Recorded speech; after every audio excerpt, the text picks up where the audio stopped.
Hello, YouTube Cubes. I am here and we are playing more Chained Echoes today. The final day? I don't know. The last day of March? For sure. I see a New Game Plus option that I did not realize was a thing. New Game Plus? I wonder what that'll give you. Hello, Galka. I am good. How are you? I am fine. It was a long weekend. I had a lot of stuff to do. I ran out of clean laundry. I had plenty of laundry. It was just sitting in a pile. So among other things, like Bo peeing on my bed again. On my blanket. We were playing on the bed and I scared him. I was picking him up and flipping him around and that kind of thing because he kept trying to go to one side of the bed, and I didn't let him do it, and I guess he got upset. That was fun. What else happened this weekend? Lots of stuff. Personal things. All sorts of stuff. Halfway through 7 days of work. There you go. Halfway is better than no way.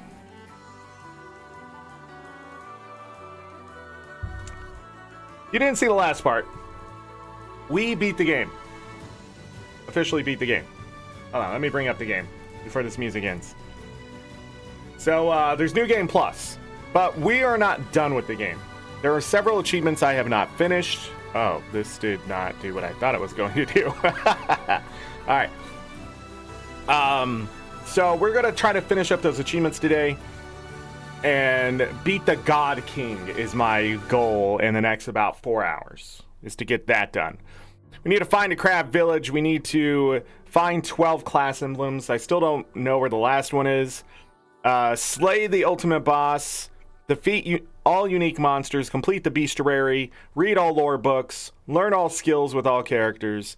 Buy all deals. And complete the reward board. So they're pretty much all hand in hand with each other.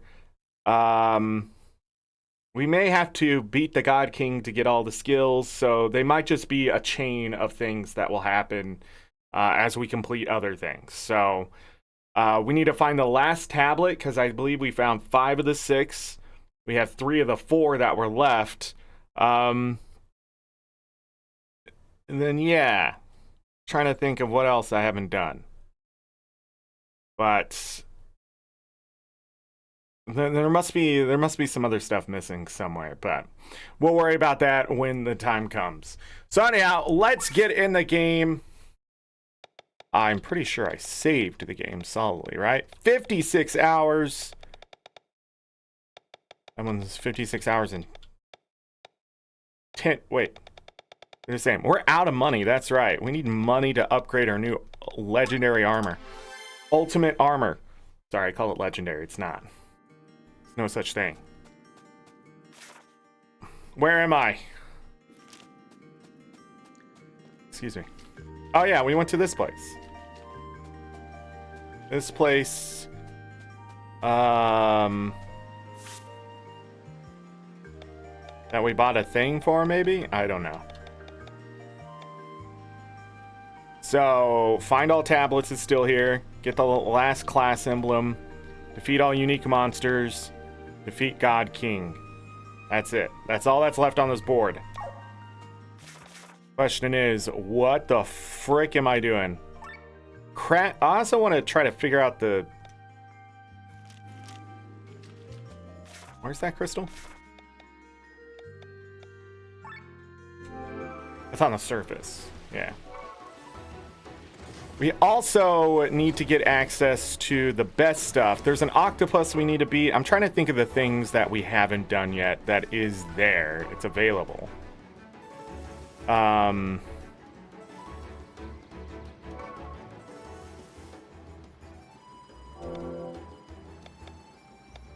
Anything good here? Auto aura. It's boosted. Sure. We're gonna still have to keep doing this just in case.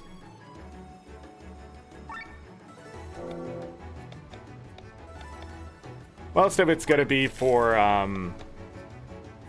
like this. Not enough. Increased drops.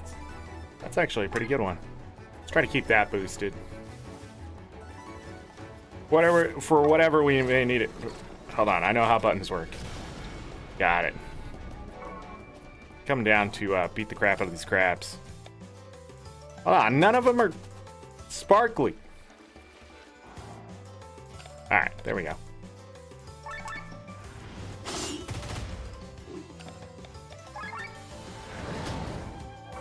We're so strong.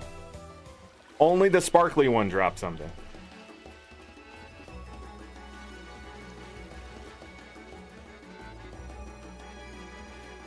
Trying to think of what else. How could I miss a class emblem? That's still bothering me. That's still bothering me. Huh. Oh yeah, I wanted to go see what the hell that was. And I didn't do it last time. Funny enough, I remember some things. Not everything.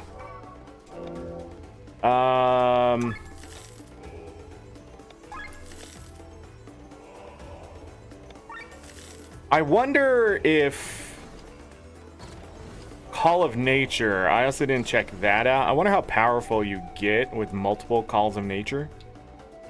Because it says it increases your stats. That's something I want to test, but we may not get it done on stream. And if we don't, I apologize. But if we do, it will be interesting. I need money. Should probably stop avoiding these guys too, they're money.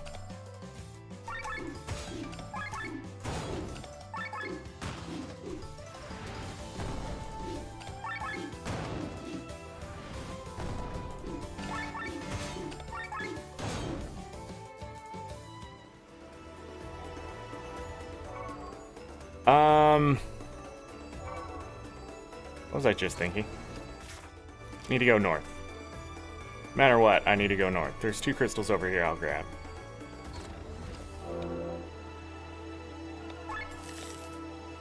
Nope. Nope. Nope. Nope. Nope. We need the money. Oh wait, why should I have all the crystals anyways? This way.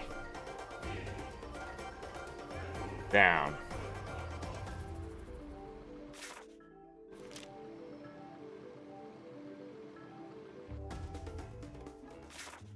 Right here.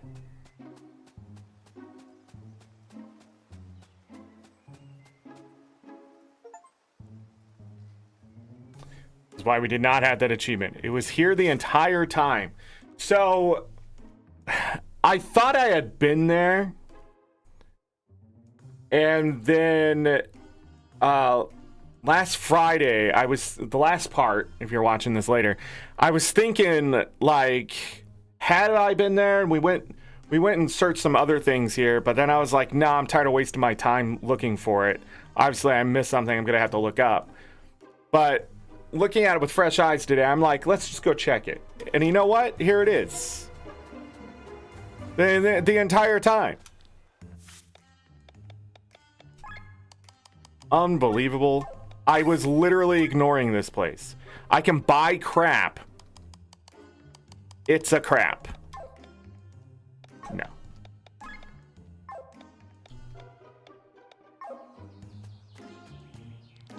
Statue I like. Welcome to Crab Village. We're smart, we talk. So here, I wonder what this hero's crest is. And this challenge can't be too hard. Man, that really sucks that I just ignored this. Ah, I wonder what else is gonna pop into my head today.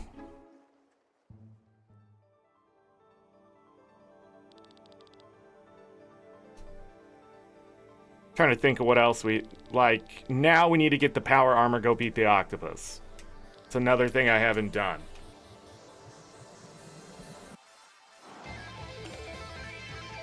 Oh my god.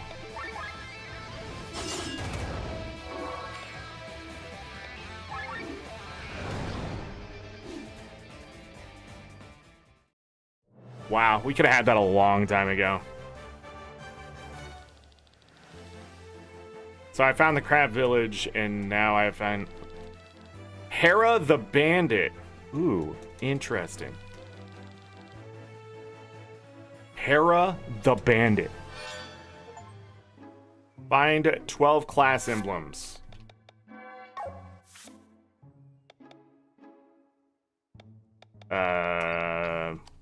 Bandit is obviously her.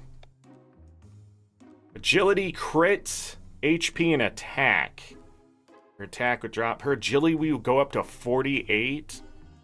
That's crazy. Steals an item with 40% chance. Raises chance to be attacked by an enemy. Agility by 10%. Chance of 5% of triggering this element. So poison. Take warrior off of her. 48 agility. How fast would he get? He'd lose so much magic though. 28 magic would he would drop 28 magic. He would get 30 agility. Drop his crit by 10% to gain 5 agility and 5 attack? What am I missing here?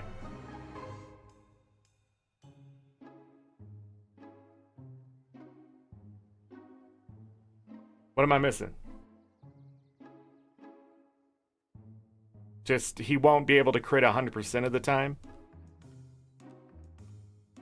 Man? For that extra attack, it's the agility that I'm looking at. He'd actually match their speed. What does he have on? Gambler, which is just all crit. Okay. Lots of crit.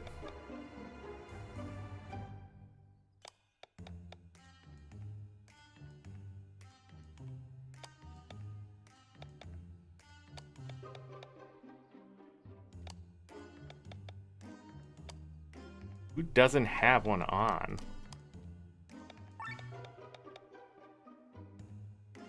I mean, 33 agility.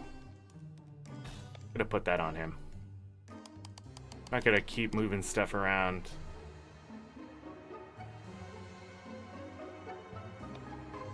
I mean, that's just it. Like, we'll be fine. We'll be fine. Skills, set skills. So he could get a 60% chance to steal. That's not really worth it. Since we have somebody who can do 100%. Raises chance to be attacked by an enemy. And then the passives. Oh, he does have Dispel hit on. I keep forgetting that. More HP. Counter attack. What's the oh, agility up.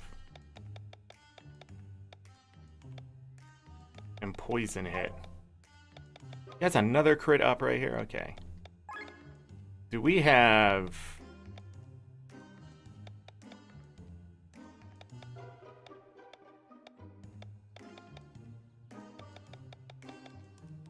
only 10% of the time? Trying to think if I want something else. A counter attack.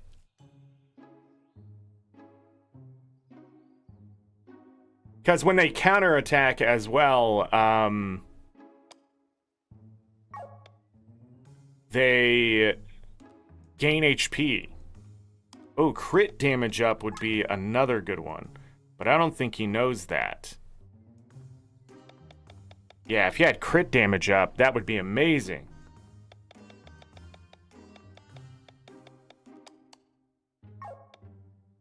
Counterattack, attack up. Agility up. Oh, you have an agility up. More rare drops.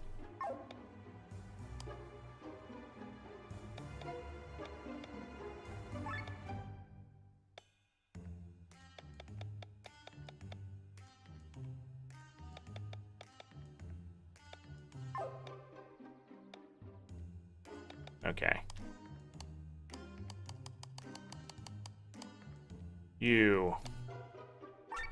You learned that. Alright, we still have to do that. Somebody all their skills. Or it's through the grimoire. Dude, I've passed this spot so many times. Alright, so that was 2 achievements. So now what do I need? I think I need money is what it's going to come down to. Yeah, now we're down to 7 achievements. So I need to find the last tablet. Beat all unique monsters. Money. Let's go to the Hooge and see what it's going to take. Hello? Okay. It was weird.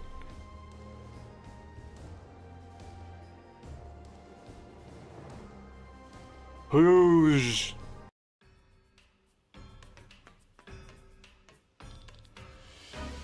I don't have that.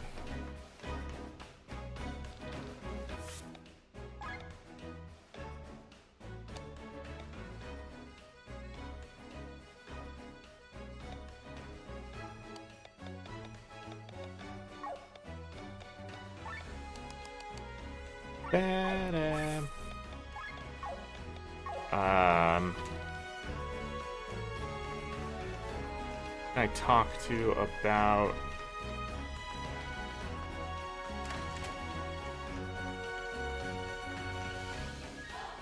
did I get them or did I not get them? That's the question.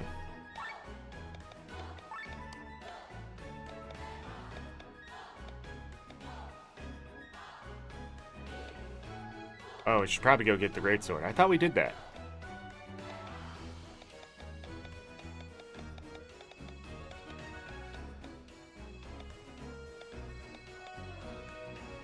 It opens the door. No.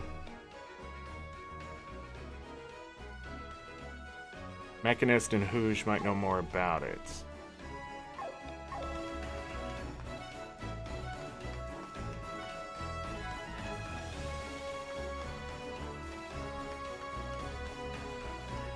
Have to go over there.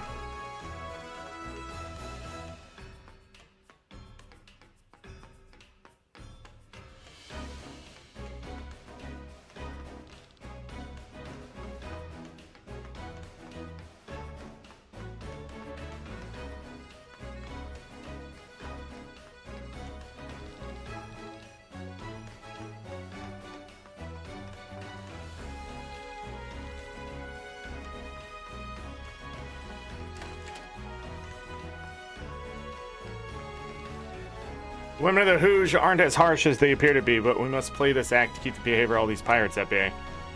Did I never go in here? I don't think I ever went in here. Another new spot. Show me what you got there. Wowzers. This is a Seraph Armor's core. It's like a Sky Armor Soul. Without it, it's just half as powerful. You want the corresponding armor as well? Wait, this is the Deazure, the infamous Sky Armor once used by the Doppelsoldner Waiwayan? I heard he died in an explosion in Gravos. I see. These Seraph armors have a mind of their own. It must have escaped the explosion. I doubt the pilot survived, though. Anyway, let me unlock this armor's full power. It will only take an hour or 2. Here you go, buddy. Working on this has been an honor, so it's on me, okay?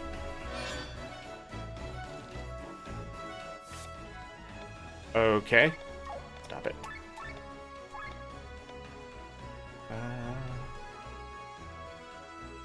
It's a 6-star armor. Raises HP. Not good on the attack. Not the best agility either. I believe he has something raising agility.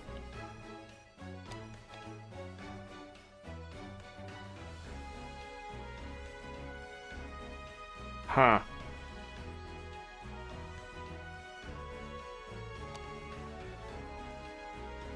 I'm on another Balthazar.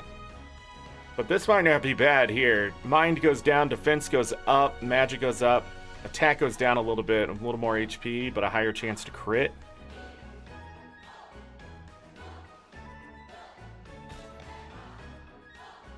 Gonna do that and see what happens.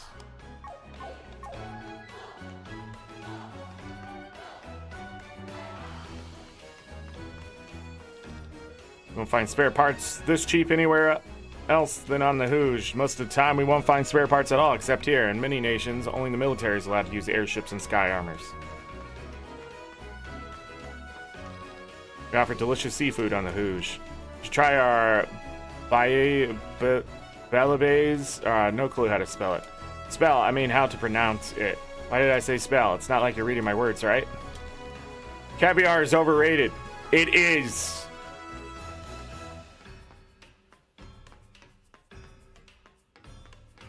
A good caviar isn't always the most expensive one either. But who wants to sit there and eat little fish eggs?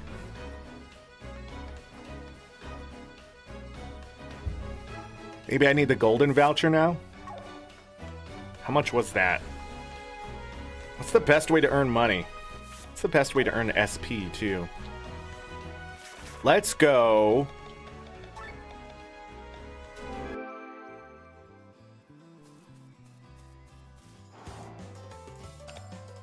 No sparkles? Unbelievable. Still no sparkles. What is going on today? All right, listen here. Listen here. Stop texting me about voting. Stop. Holy shit.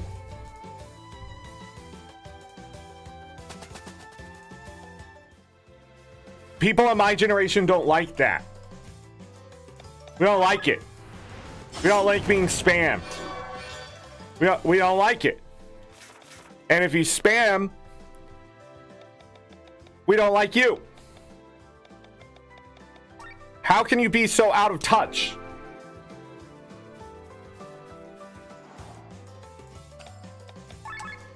And like, I get it. Like, the world's going to shit. Understand.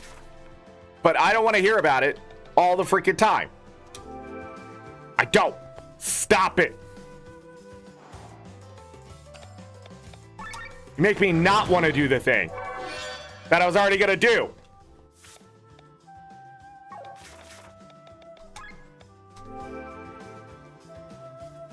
Don't annoy the people who are doing the thing you want them to do. It's how you get them to stop doing that thing. You extroverts. I said extroverts, not extroverts. Extroverts?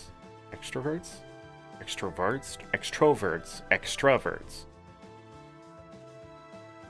But I mean more like they're just being extra for no reason. It's the same reason like when I was going to school and I was like, oh yeah, Red Cross blood drive day, blah, blah, blah, blah, blah. And then I was going to do it. And then the person came up and said, are you donating blood today?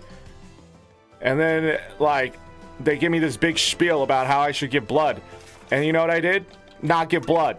Because they told me, because I eventually just said, you know, I don't care. Right? And you know what they told me? Fine, just let people die. And I said, okay. Because if you want someone to do something that you want, you know, being sarcastic and an asshole is really going to get you what you want. But instead, less blood went out in the world that day because I was a petty little fucker. Because you were being a petty little fucker. But you may go, Zorric, this sounds like you were the one being a blah, blah, blah. No! Just leave me alone! If you go, hey, you giving blood today? Give me time to answer. Don't give me a spiel about how it saves lives. I think most people my age at that time understood by giving blood, it saved lives. That's why you get blood.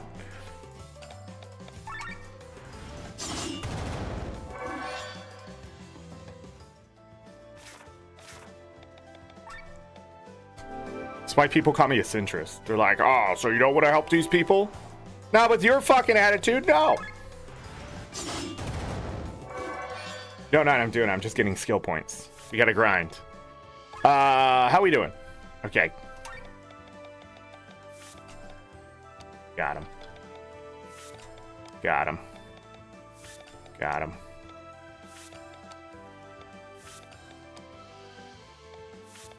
No.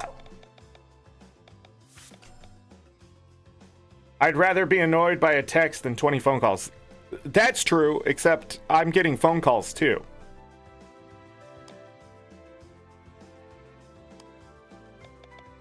Getting the double whammy. Not as many phone calls, but I grew up in the day and age of cold calling people and not a fan. Not a fan of the text either. You message me too much on Discord, I get annoyed. It's just the way I am. And it's all because I grew up in a day and age where the phone would ring and ring and ring and ring and ring and ring, and the person on the other line wants to sell me something. The person on the other line wants my information for something. Stop trying to contact me. I tried to do the things you wanted, and it's all still going to shit. So obviously what you're doing isn't helping.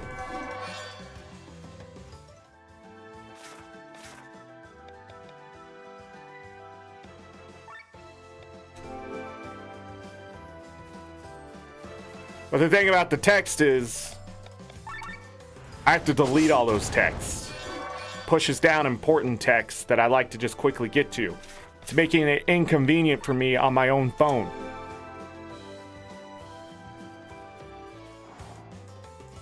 And then somebody's inevitably going to be, oh, just block the number or tell them to stop. It's coming from 6,000 different numbers. And the other thing is, those numbers are spoofed. They're spoofed. You block all the numbers, eventually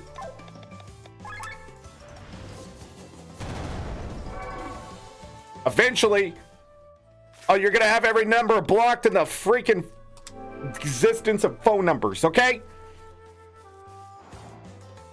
But the point is, it's not gonna fix the problem.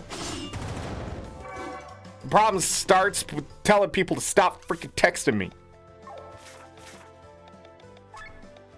I'll make the worst decisions. But that's not the kind. It's not about me. It's about what they're doing and how it's not effective, okay? It's not effective.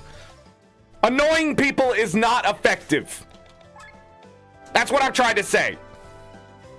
Especially my generation, okay? We hate being annoyed. Our entire life, it's been spam and advertisements and spam and people telling us what to do, okay? And then you're gonna fucking do that to us now? They ain't gonna fucking listen to you. Especially men. Our entire lives, we were told to do all sorts of things. And then we did those things, and now look at us. We get nothing. Nothing at all. Because we did those things. And then we turned out it was just all taught wrong. I grew up in a day and age where people thought they knew the answer. Just do this. Be better doing this. It's like stretching. Found out, like, all the stretches during my time in school, you're not supposed to stretch that way. If you're not moving when you're stretching, if you're not doing things to stretch and move your muscles and ligaments and tendons, you're not actually stretching. You're hyperextending, which is bad for you, which will cause injury.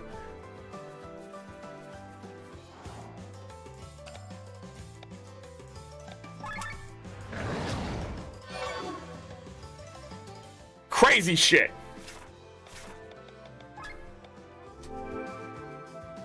I didn't learn any of that stuff until I freaking found out I had arthritis. And then my PT guy was like, yeah, don't stretch that way. That's not good for you.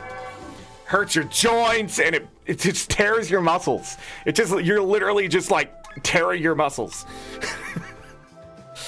You're causing injury if you're trying to lift weights and stuff to lift more weight too. The craziest thing is to sit there and continue to do this with heavy weight. That's almost too heavy for you because it does nothing. Like once you do it once and it was too heavy for you, you've already done damage to yourself. And then if you keep doing it, you just compound that damage to the point where it takes longer to heal. It doesn't strengthen because your body goes into overdrive of inflammation to try to heal you instead of build new things, right? So it all comes down to if you just hold that heavy weight in front of you, your body goes, man, that is a lot of weight. And your muscles, man, they're really not going to be able to hold that weight. So we better strengthen those muscles. And then if you just put the weight back, never tore anything, you actually still get stronger. It's a real thing, right? It's still important to eventually do this stuff to make sure you have flexibility and to work other muscles that aren't being worked. But the thing is, so many people believe this nonsense out there. But if you look at those dudes and how big they are, they're cheating. They're always cheating. But true strength does not come from looking good. If you're looking to get stronger, don't just sit there and lift weights. Look at the people who are actually really strong. They're not the skinniest people. You don't see like, oh man, look at my abs. You know what they do in movies to make those actors look so good? They literally dehydrate them. They can't like drink water for like 3 days. It's crazy. And then your skin just tightens. So they do all these workouts to get these big muscles, and then they just tighten it to just make it look toned. That's it. That's the secret. But you know what's not good for you? Not drinking water.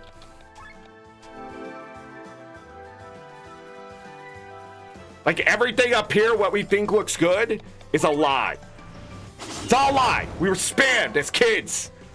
Look how strong this guy is. Look at these toned muscles. No, strength does not. That's the same reason why people got upset when Thor wasn't Thor from the Avengers, right? And freaking, I can't think of the name of the game right now, but he had a belly, and they're like, yeah, no wonder he lost. No, that's not how it works. He eats well, sure. But I guarantee a guy like that in real life, if you went to pick on him, you're fucking dead. Because he has a lot of weight behind him. And he's really strong. And he's just gonna hurt you. He's gonna pick you up and throw you. Even if you're near the same weight. No, it's just people don't get it. They don't get it.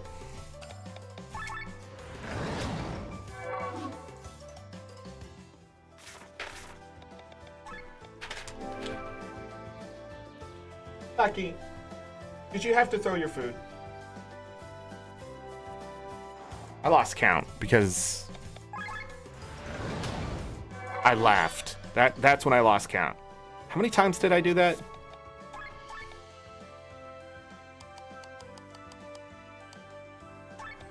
Ooh, good thing I checked.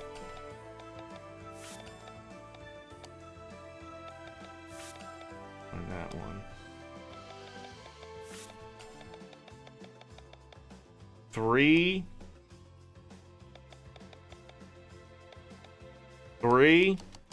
I think he's gonna learn all of his skills because he's learning them as we're doing this. So we're almost done.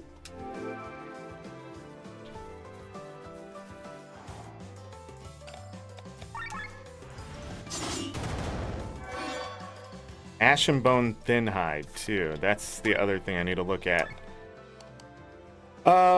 96. Thin Hide 99. We should probably go sell some of this stuff. 99 pom-poms. Alright. Where's the fastest place to sell something? Hermit's Isle is close. Anyways, my point was we learned all the things wrong. And if you want to look good, I'm just gonna tell you, you're gonna have to cheat. Like, if you want the six-pack abs and stuff, you're gonna have to cheat. And it's not gonna be fun.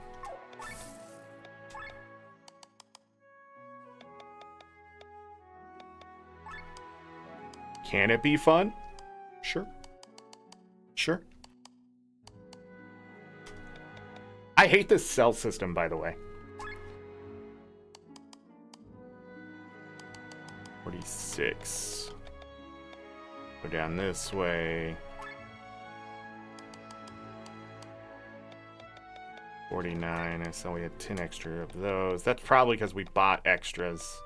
Anything over 50, I just don't think we're ever going to need. Okay. So we got 3,000 there. That might be enough for what?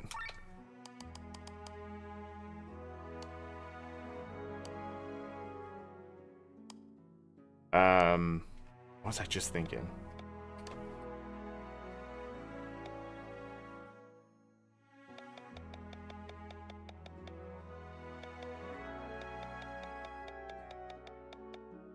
What is the most expensive thing I can find quickly?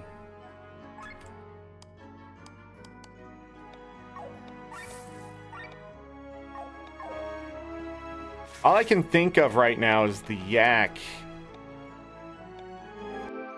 For this right here.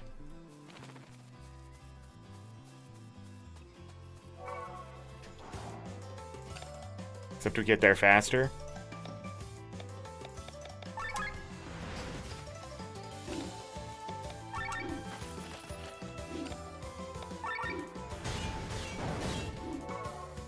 Because those yak horns, I think, are worth 180. Something like that. But is there something else we can kill quickly that gives more stuff?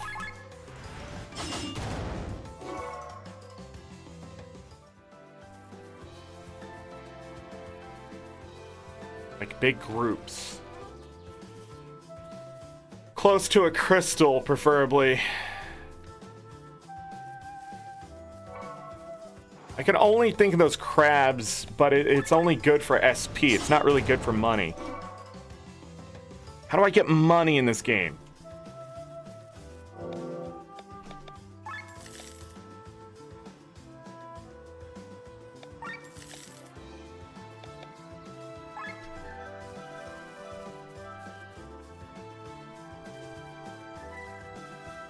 I mean, crystals are 1,200 apiece. That's not a bad way to do it.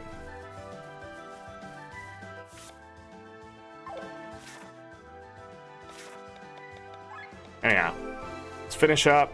Let's just get this achievement so we can be done with it.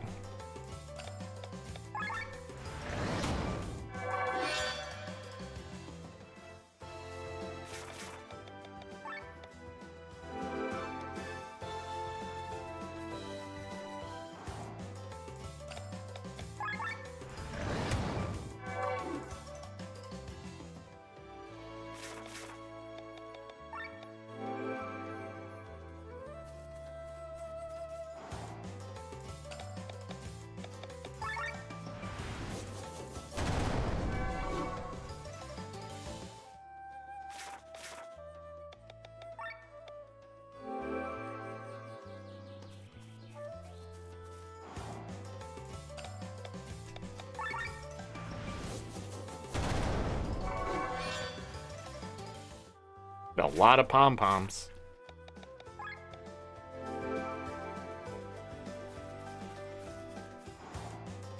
Oh, I know where we can go. I know where we can go. I wonder how fast that is, though.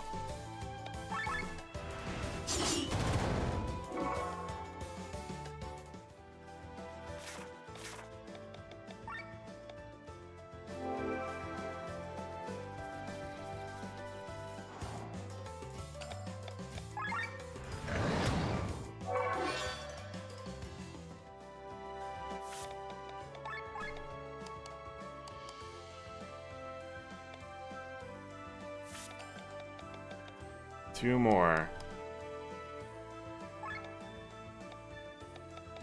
Oh, I haven't been checking all the way down here. Whoops.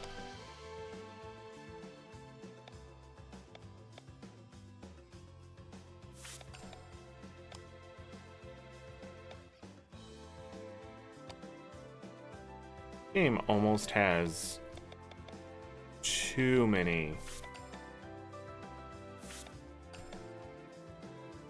Those skills are cheaper? I never realized.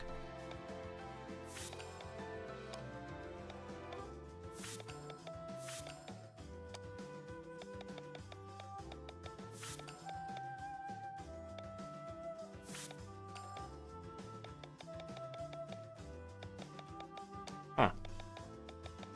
420. Teach all the skills. Let's hold off on that for a moment. I think I know another spot in Perpetua. Ooh, it may not be fast enough. I should probably put another glaive on.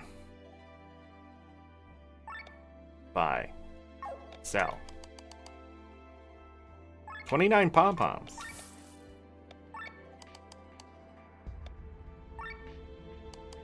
8 ashen bone. 11 of that. Not bad. Alright, let's save. And then sky armor, settings, you. No, not that. Wave. 300. That'll work.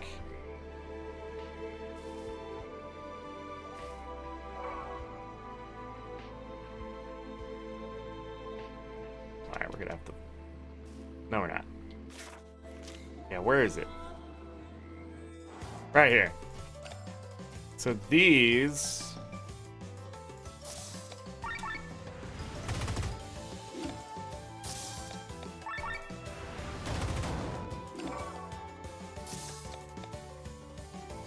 Oh.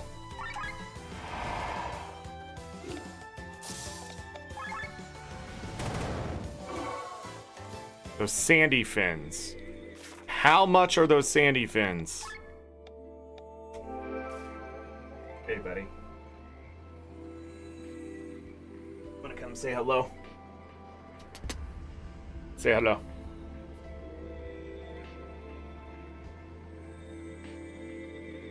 I'm gonna tell everybody you threw up on me last night. Hmm?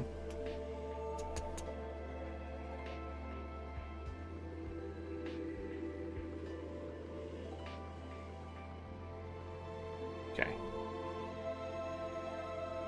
Yeah, last night we went to bed and he decided, oh, great time to throw up. And I had to get a blanket off of him and everything else, and then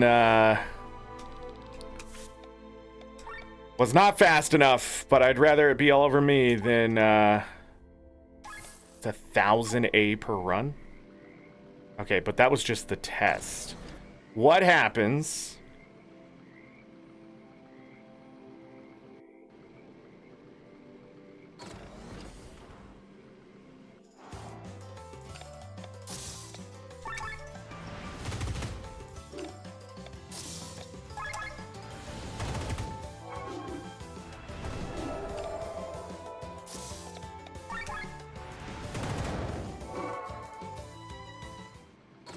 Okay. I need to find the other spots. Okay. Don't want to fight those. It'll be too slow. Where'd they put me?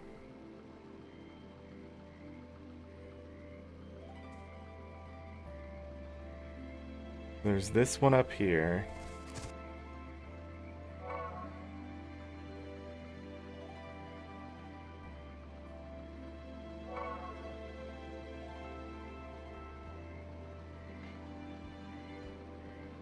A crystal.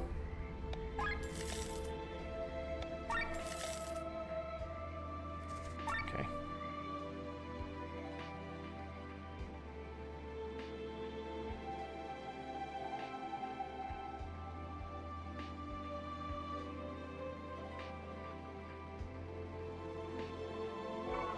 Okay, I know there's another set of them. So it's down here. I'll need to check the map.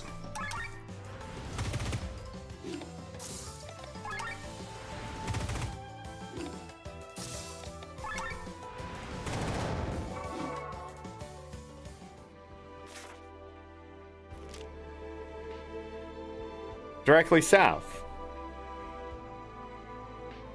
Do I want to do both maps?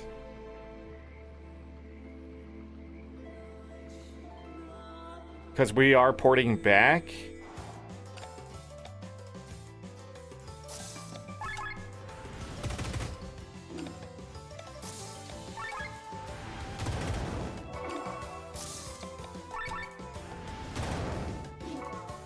By the way, if I don't beat them, we lose.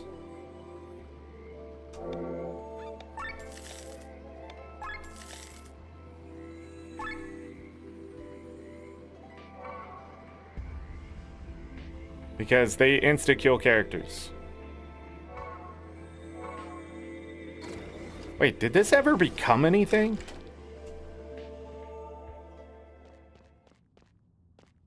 Oh yeah, we found this, yeah. And then we went down here.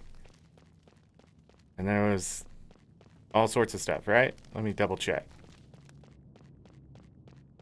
Yeah. And then it opened up those one places.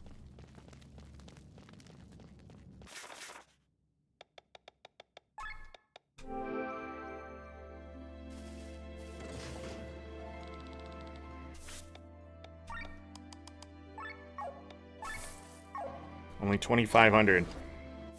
Can we switch her mage's ram?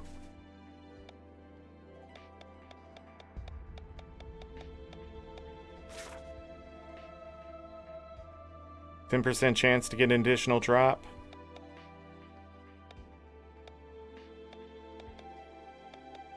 Do we have a better one?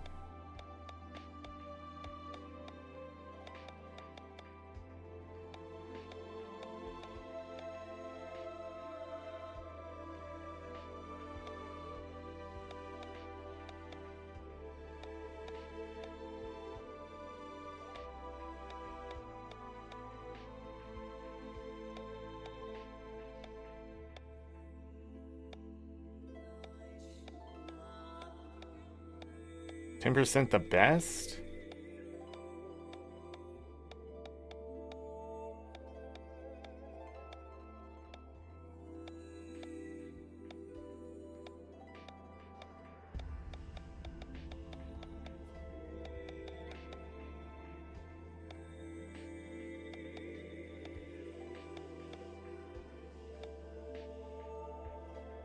It's treasure ram. You don't want to get rid of that. What was the other ram called? Just increased drops? Put that on. Attacker's agility.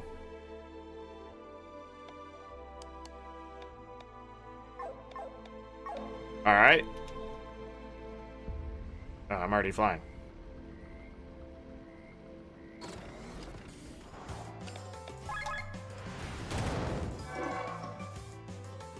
Looks good.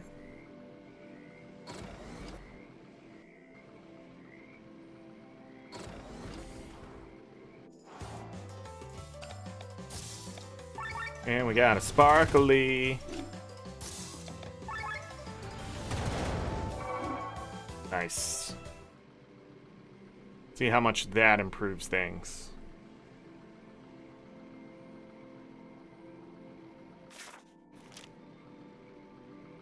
These guys are in like very specific spot.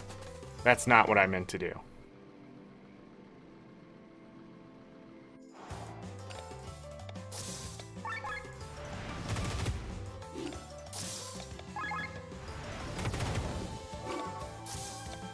Oh.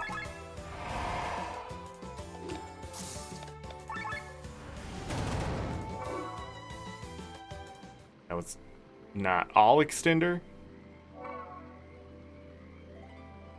And then the other one was up this way.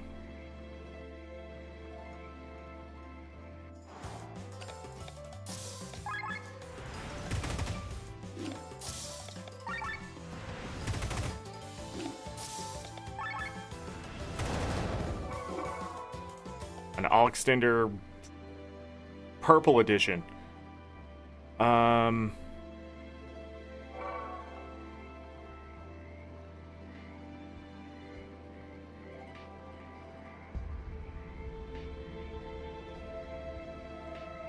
think there's one more.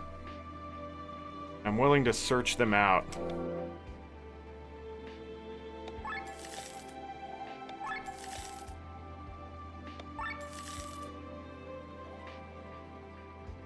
I know there's also some of the, like, unicorn horse things here. So there's some on the right side here.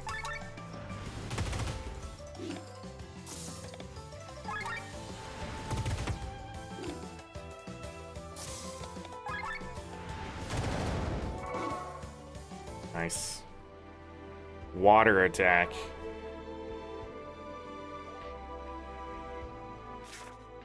A long way.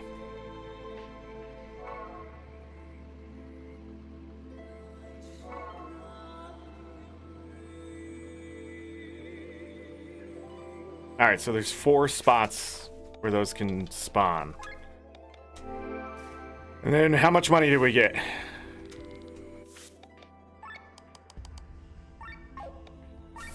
$3,499. Still too slow.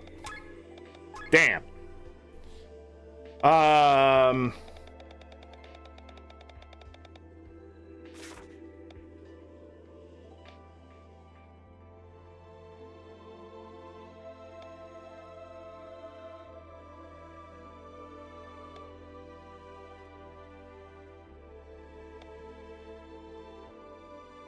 Colorful beak, elastic wing. How fast is that is the question.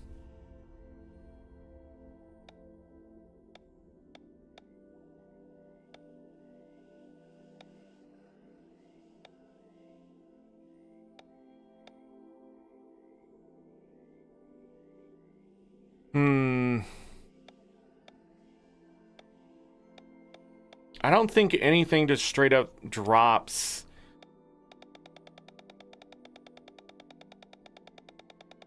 the nuggets. Beast Tamer? We can't get there anymore, I don't think. Yeah, I don't think we can get back to Marilia.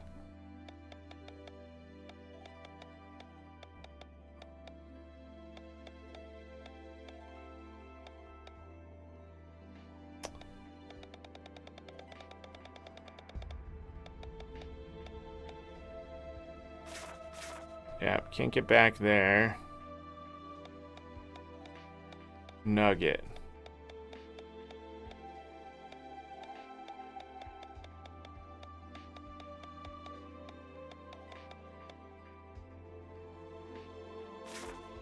The hell was that? That's ore.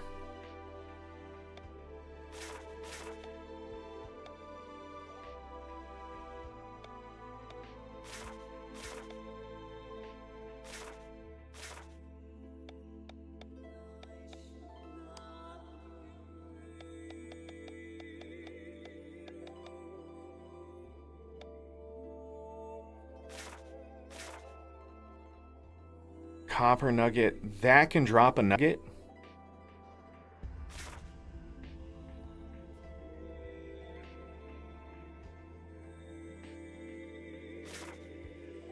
Rare.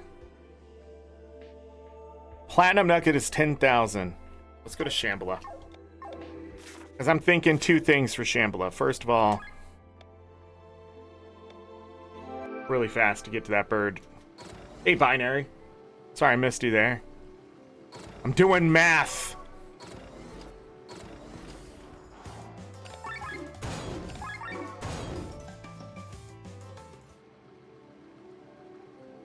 Because here's the bird. Shiny belly. The bird is there, I think, almost every time.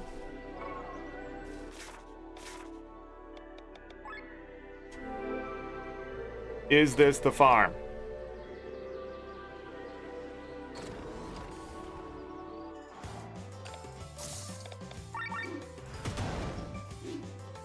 But we didn't get a drop. It's a rare drop. And I don't think we have more rare drops on these characters. Or on the mech.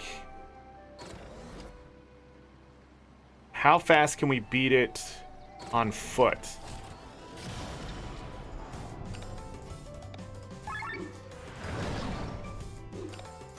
Because we can pilfer copper nuggets from it.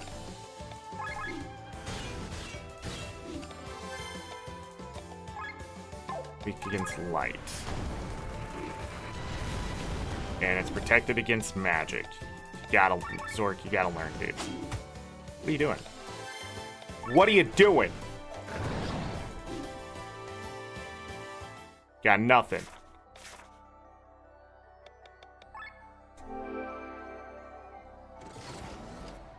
No.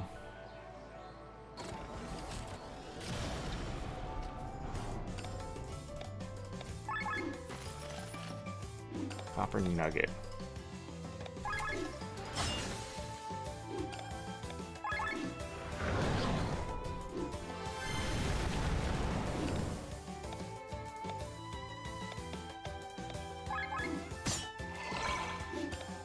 Oh, it doesn't work. Interesting. 2 shiny belly. Let's go figure out how much those are worth. Where's the merchant here? So I don't have to leave the region. Hold on. These dudes.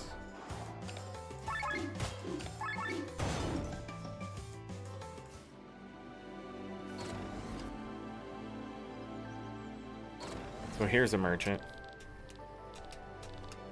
Except he talks a lot. A fake monkey's paw is 180. A shiny belly's only 200. Copper nuggets, though, are 500 apiece. Huh. Because the other thing I was thinking of doing might be just a little too far. And right now, I can't remember where they are. So the first group is right here.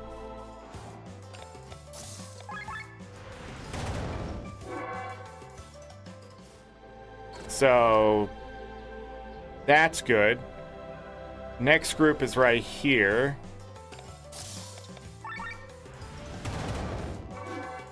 Didn't get much of anything from that, but, you know, can't win every time.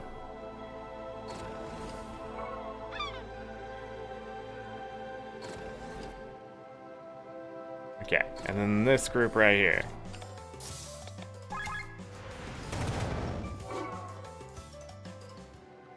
How much is that?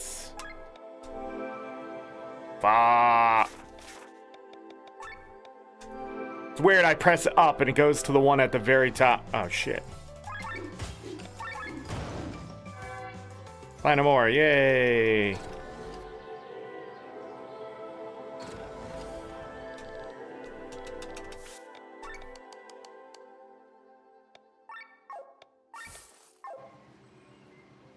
I think the bird. Yeah, chicken nuggets. I think fighting the bird on foot will be the fastest. Mostly because we can actually...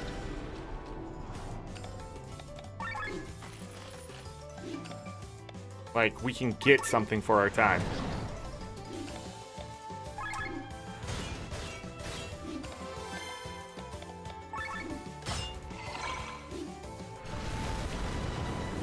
Almost should go find a different character.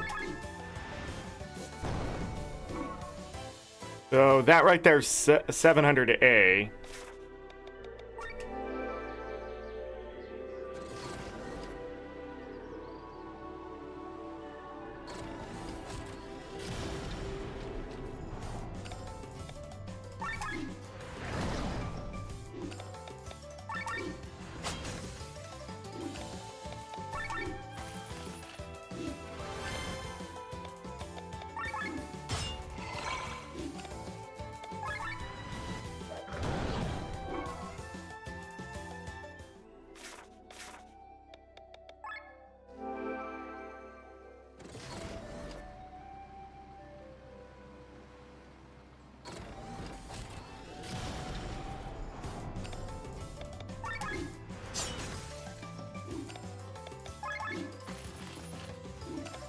Where's your second drop, dude?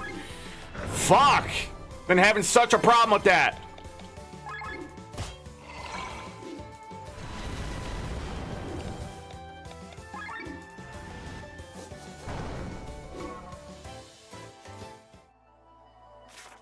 So the other question is, how rare is a rare drop? Because if I stay here and get the platinum nugget, does that average out?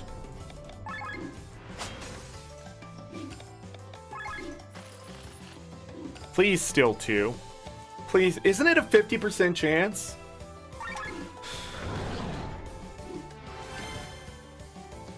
You know what the worst percent chance is I've discovered? 30% chance. I hate fucking 30% chance. Got nothing.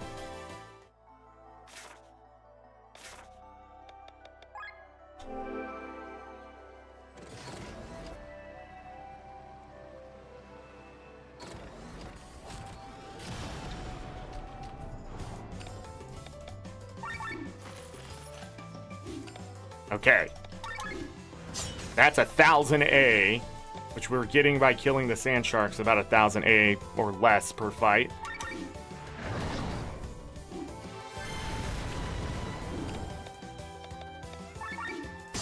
He's my weak link. Thanks for not killing it. Okay. The other thing...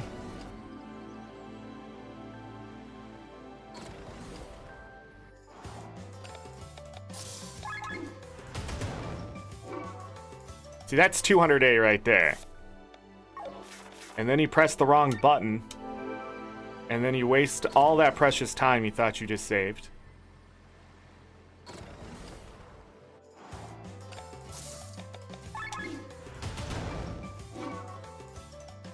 Two times shiny belly because of the extra drops. It's 400A.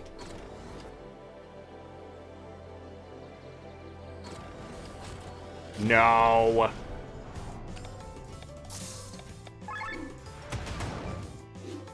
Got nothing.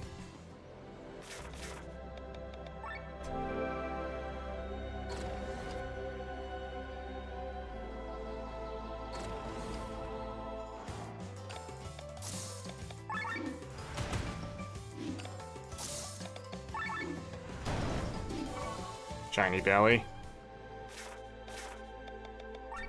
I don't think these rare drops have a high drop chance at all in the sense of a single player game, which means about 5%. It's got to be much lower.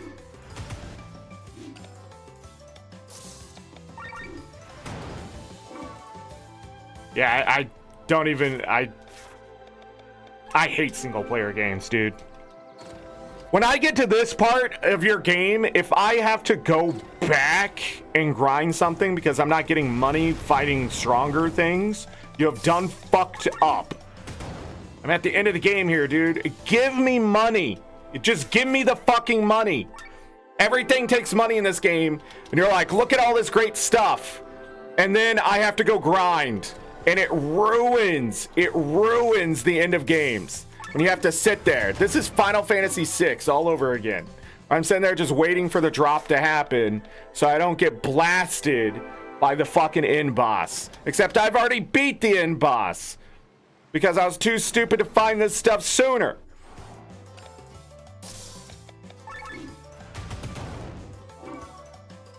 I don't think the platinum nugget's gonna drop.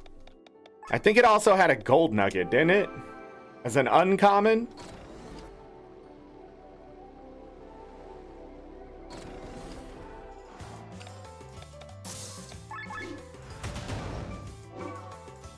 Yeah, just shiny belly. Yeah,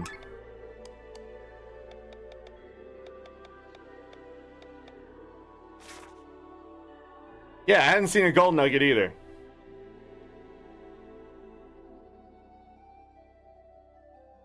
I'm just yak farming at this point.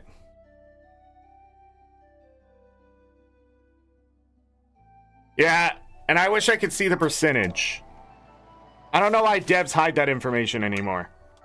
Someone's gonna figure it out and tell on them anyways.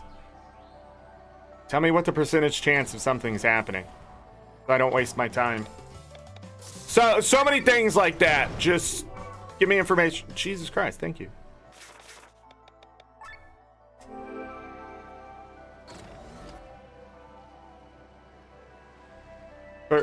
Still from the golden... No, he has a copper nugget, because that's who we're fighting, Chaz. Already know the answer, Chaz. We got a gold nugget. Look at that, Chaz. Being mean to chat gave me what I wanted. Not the thing I wanted, but a better thing. Take that, Chaz. Help me. How dare. I'm the genius here. Okay, we should probably steal the copper nuggets. You're right. You're right. I should steal the copper nuggets. But yeah, that's what I'm fighting.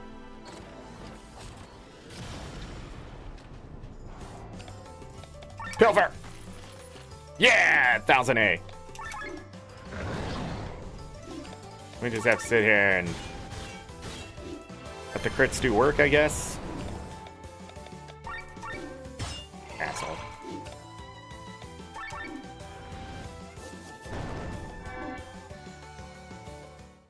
Okay. Golden Nugget. That was actually a really good fight right there.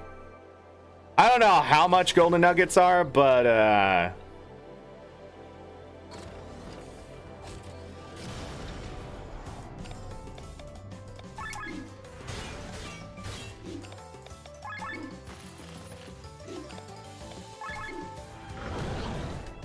I appreciate the help, though.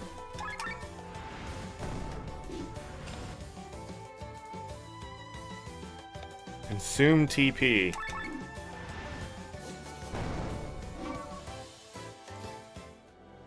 Okay, my biggest problem is this dude.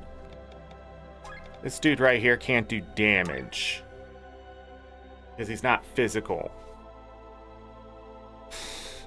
But I don't have anybody else, so I need a physical attack on him then. Skills set. You. Metal dagger? Yeah. Metal dagger it is. 1500 for gold? Yeah, for platinum is definitely 10,000.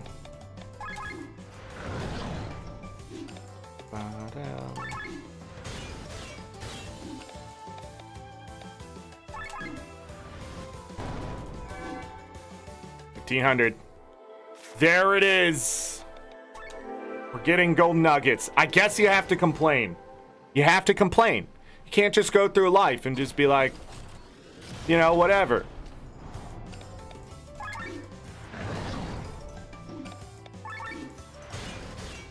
I gotta remember to steal every time too. I think I forgot to do that last time. We win!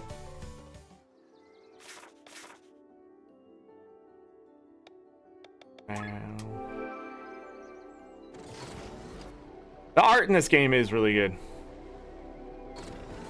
It sort of reminds me of Breath of Fire 3 a little bit.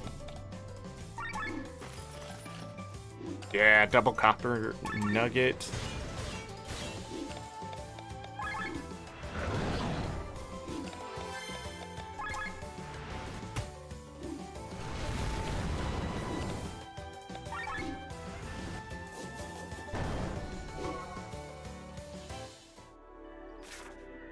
Played one of those. We may get to one of those this year. We may go back to Breath of Fire 3, which I think is the best Breath of Fire. Some people are like, Breath of Fire 2 is the best Breath of Fire. 3 just has so much. Just has so much. But Breath of Fire 2 is pretty good. Breath of Fire 4 is... the story's too weak.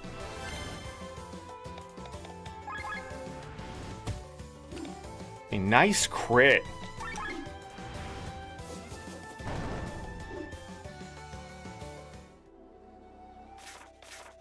Wild Arms 3.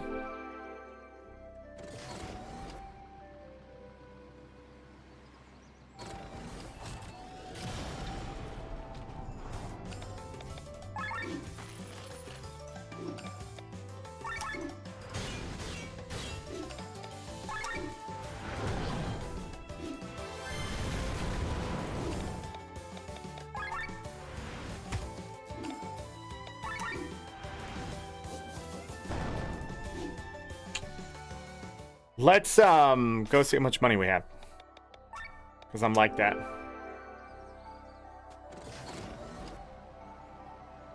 Bam.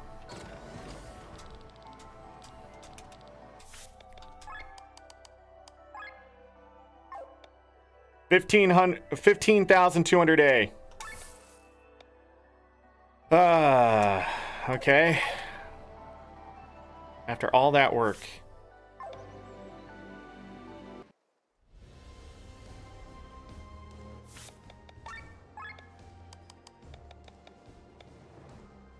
You know what, just leave it. I don't know where we're gonna be fighting, but...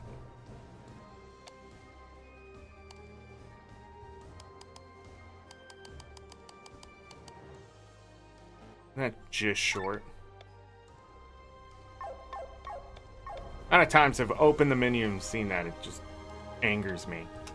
Alright, Isle of Messages.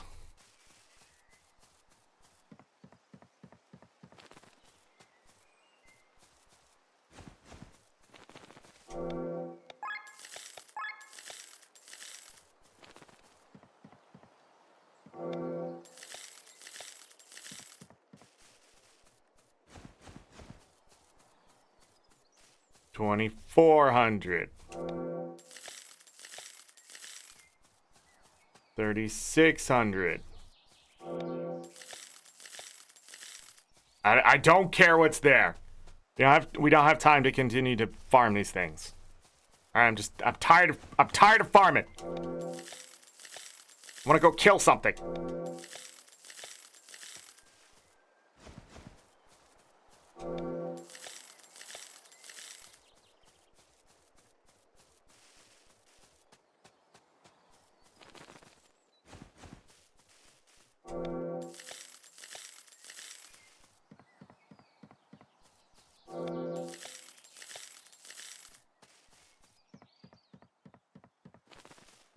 I think that's it. Not bad.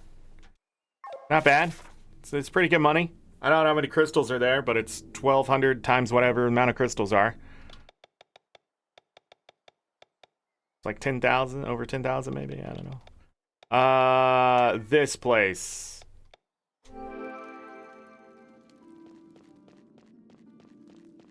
Good news is I didn't have to pay anything for that armor. Bye!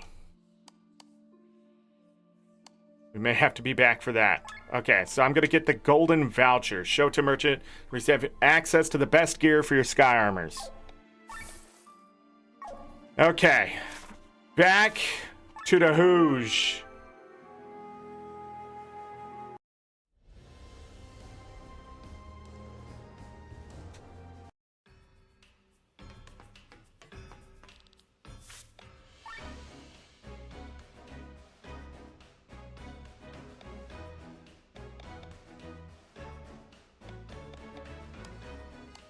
Hold on.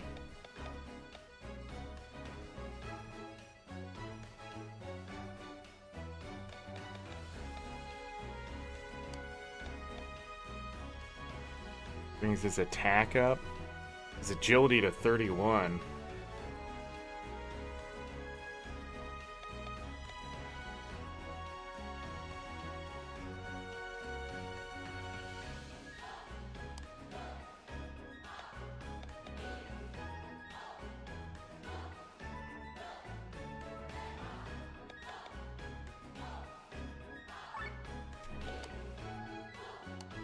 Why is it like this?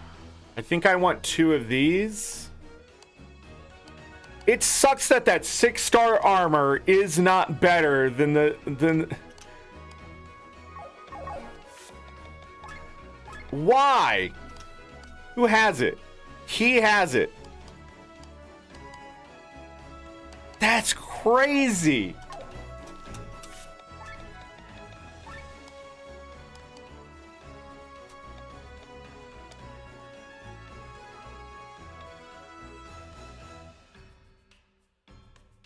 I don't have any of these. So 2 of those.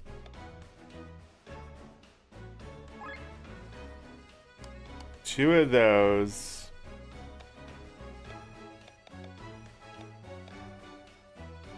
One of those. I'm out of money again.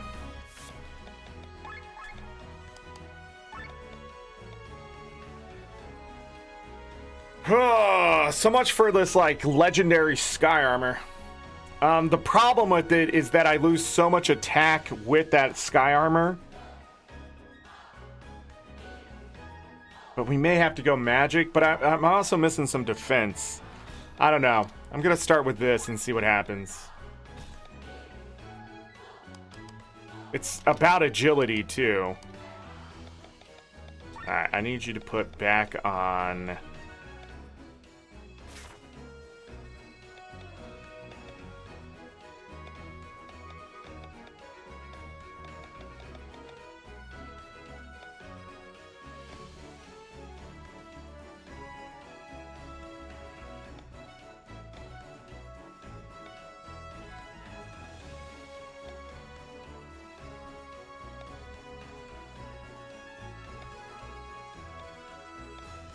%, chance to act first in battle.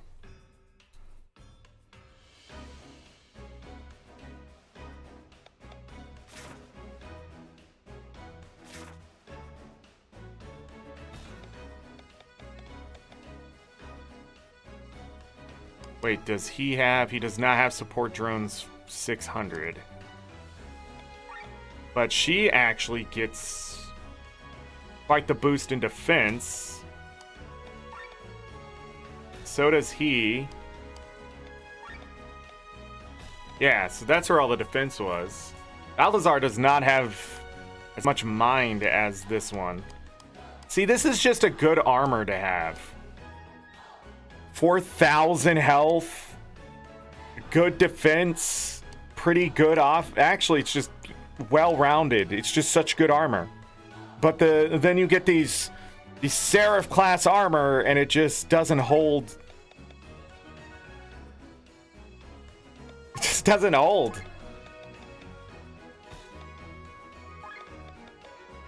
Like, because then I lose 110 attack there for 30 magic, 50 defense, and 50 mind.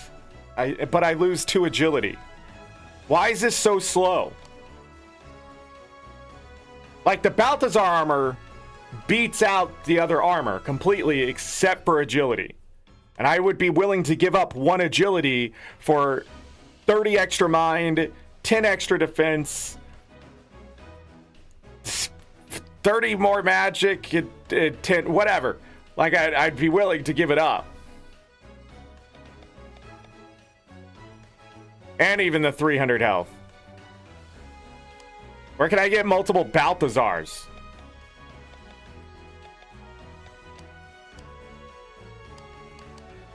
Alright, so I need support drones 600. And you to have something better on for...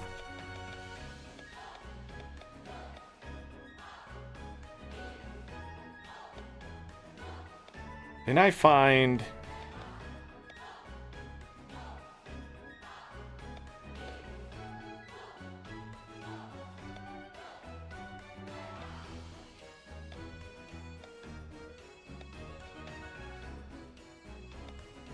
I should have looked a little harder on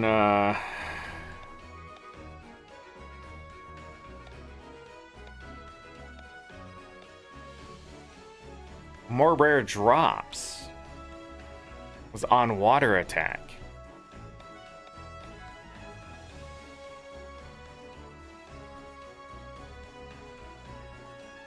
Blind resistance has heavy strike and counter defense up. Counter magic up.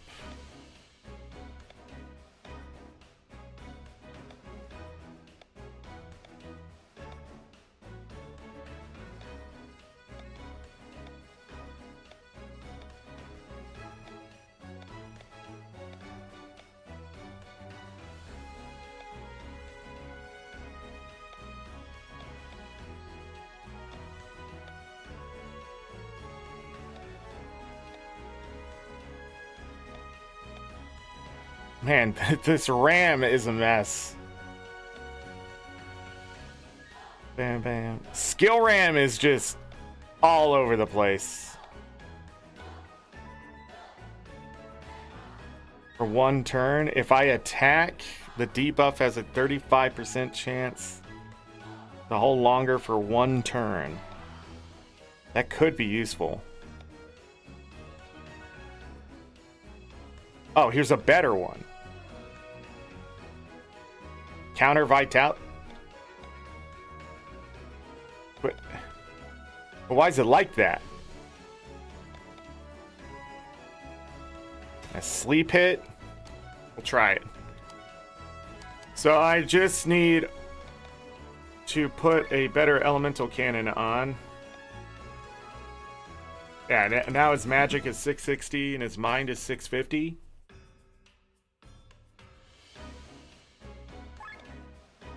Oh yeah, it's even more so. Give me a Balthazar. Can I trade it? Port drones. Hopefully his mind goes up. So port drones. Oh, those are only 2,000.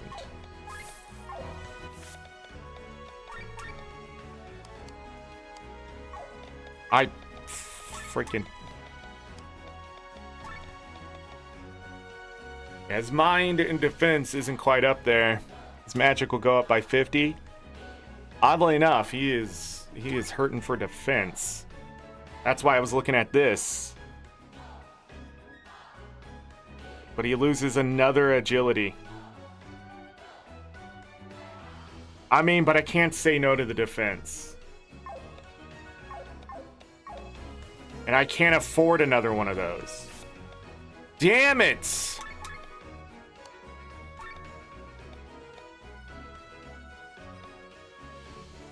Well, hold on. Now, look at his agility. And his attack.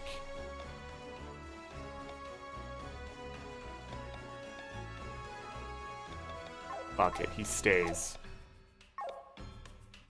Oh, well. Alright, let's go fight the octopus. All that work for that. Let's go!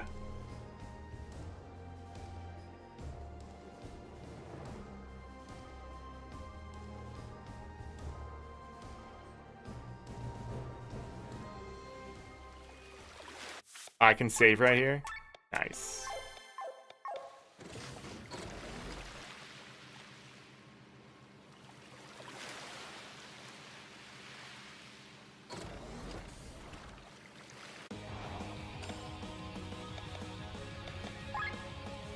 Yeah, they're weak to wind.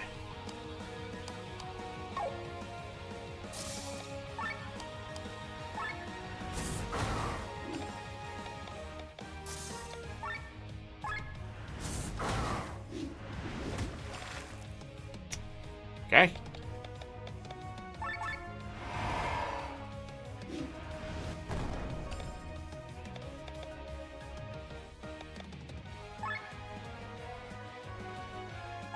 Do it.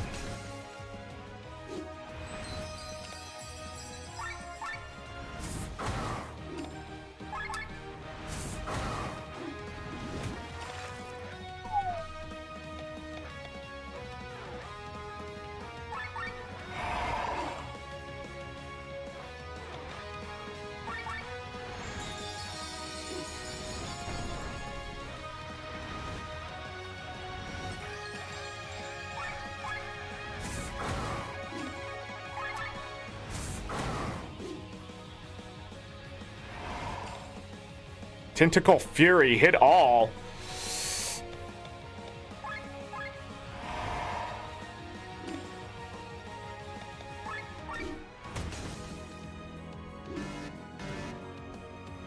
That's not good. Attack buff.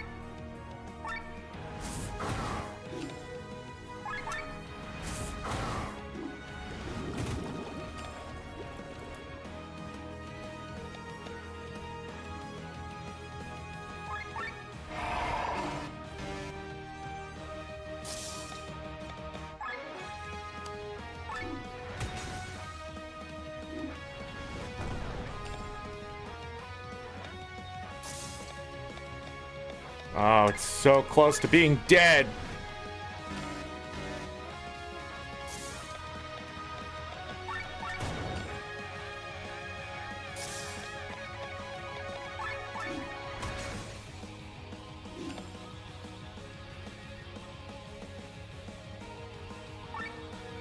Okay. Pull us back into that. I don't need a whole lot.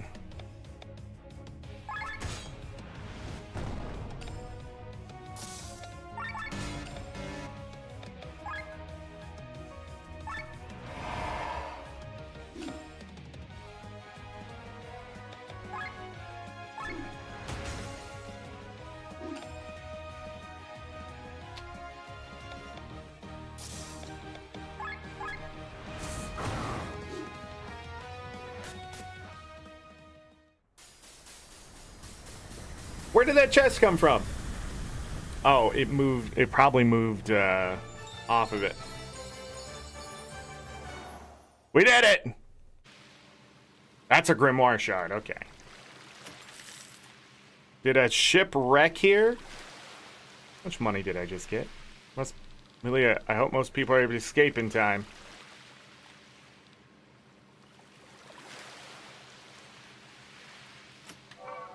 Wind tablet. That's where the wind tablet was?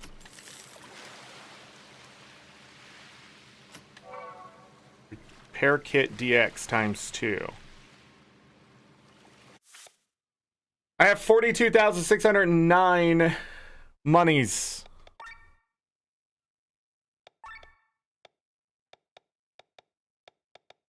I have one.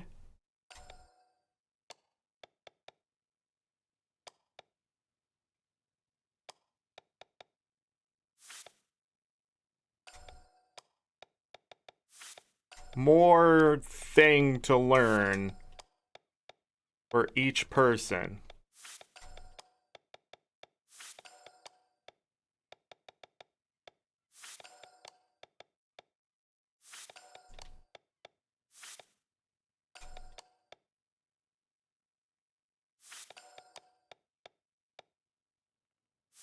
That fight was a lot easier than the first time I did it. Alright, we didn't get any SP because we're in Sky Armor. So, what remains?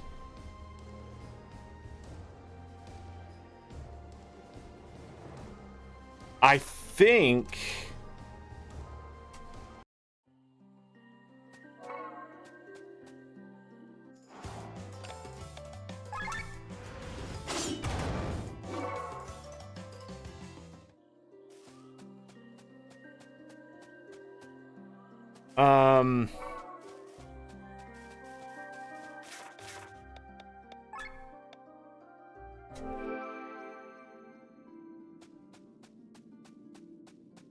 is this?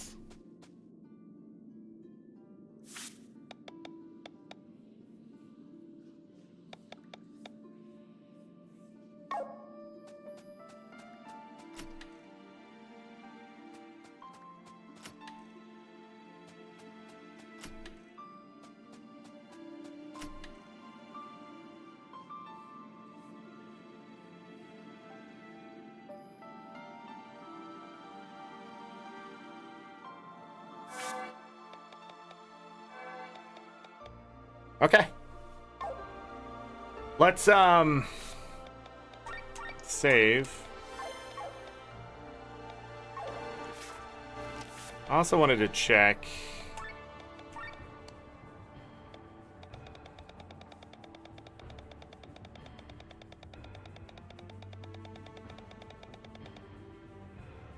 The Kraken. Wasn't that one of the true kings? 100,000 HP.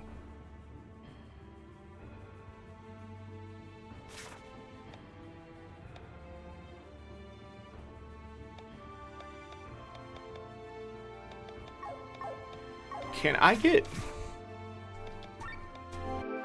something for him? At this point, I think it's just being greedy. No, I cannot get anything for him. Oh, wow. What? Where'd all that money just come from? Now how do I have so much money? This game goes, oh, you have no money, and then it goes, oh, you have all the money, and I don't even know how I got it. I don't even. Alright. Wait. I still don't have something.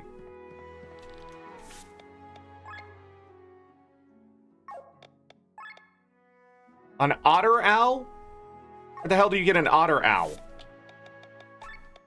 Something just like blew up or something outside. Otter owl.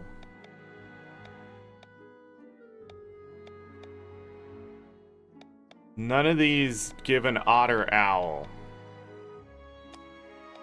Otter owl.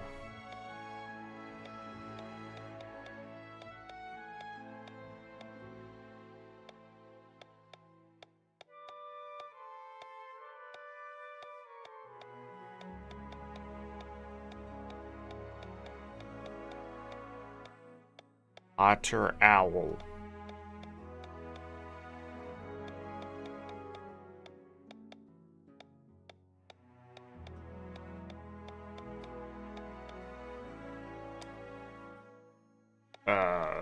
That's not good.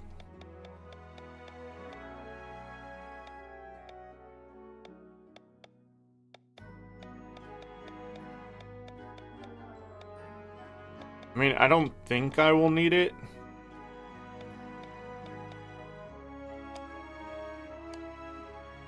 Nothing drops an otter owl. So I haven't killed that creature yet. Alright. I think Maximilian armor is what I'm gonna go for first. Plenty of stuff for that. I'm gonna need a ring mail for Thraz. It looks like I'm gonna need 2 triplets.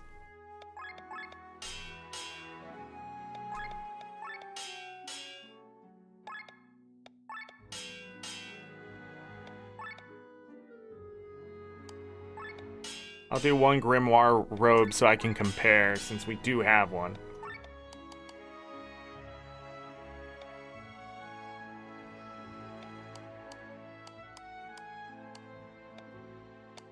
Can I do...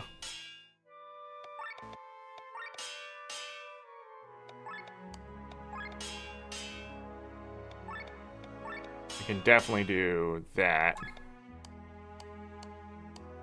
So you end up getting 3 of each. Not 4. That's interesting.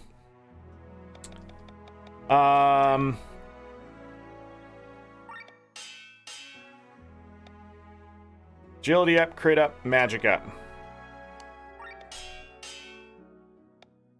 Swordmaster, crit up, attack up.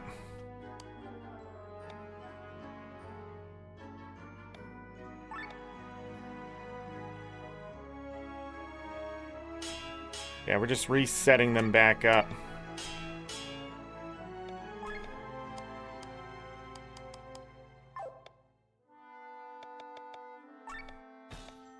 Ringmail needs the agility up.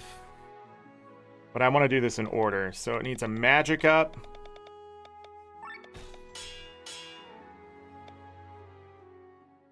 Well, hold on. Let me make sure I get the right armor on each of them first. So he can wear a triplet. But that's just for 13 more TP? Nah, thanks. Nah, thanks. Triplet is the best armor. Triplet is the best armor. Dang, she is 104 mind, 111 defense is actually pretty good. Alright, and then Grimoire Robe. Stop it. Drop 3 mind for 3 more defense and 17 more HP, lose some TP. Yeah, I'd rather have the HP. He has enough TP. I'll even out the defense.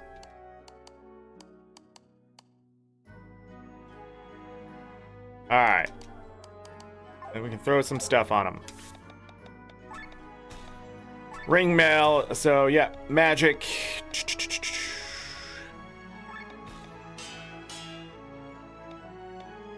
And then he needs a crit up, I think.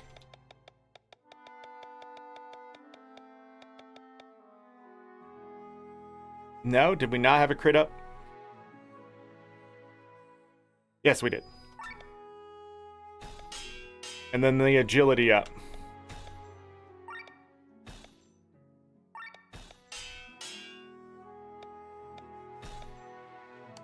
Maximilian armor. We need to attack up.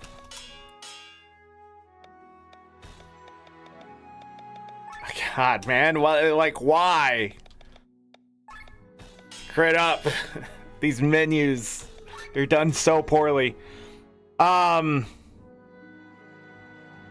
was the last thing we had on him? Swordmaster.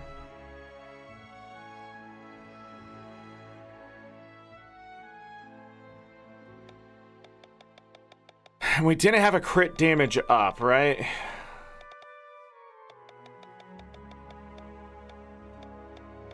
No, we didn't have a second. That's why he has Swordmaster. I think crit damage up would be better on him, since his crit is so high. But, oh well, we'll just go to flat 20% across the board no matter what. This one needs an attack up. This one needs a crit up. This one needs a close master.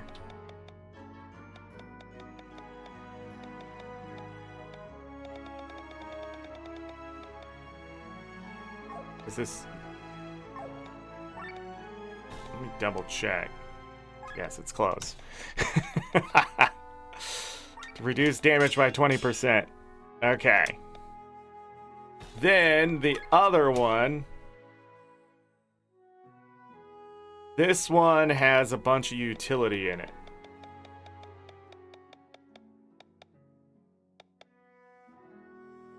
Still an extra 50% of the time.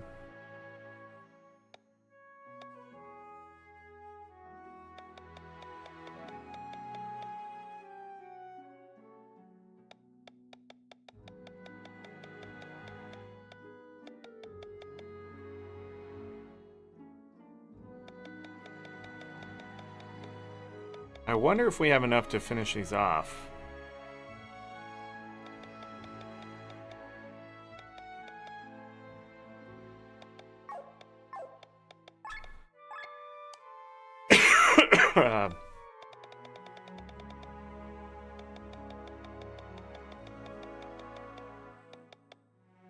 Increase drops 5. And I did a 3 and a 2.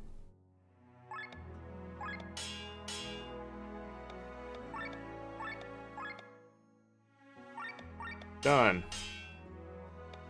I have an okay starter as well. I see I have a Purity 3, a 2. Can immediately boost it to a 5. Technically to a 7, but we gotta make sure we get the other 3. But we only need 1. Rare drops, though. More rare drops. Hold on. Was there one that we already started? No. The Purity 4. This is a 6. Purity 3. We can take this and a couple ones. Actually, what the frick? Hold on. Yeah.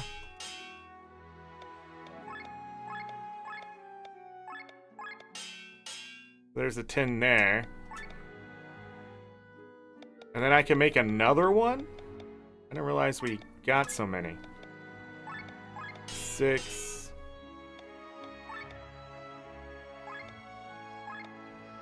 I can take a 2. Or an 8.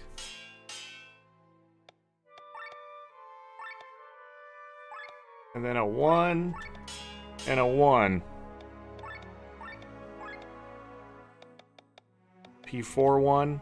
Nah, I'll take the P3 1. Do I have enough for another? Because I got a P4 here. Even though it's rank 1, I can put 2 3s on there to bring it up to a 7. I need 3 3s with this, right?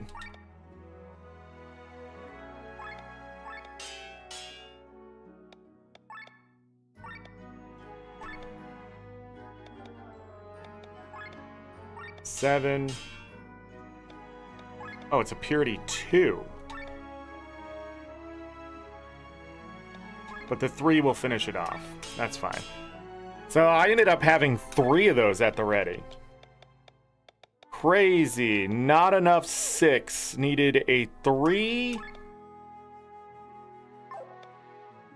No, it needed 2 2s.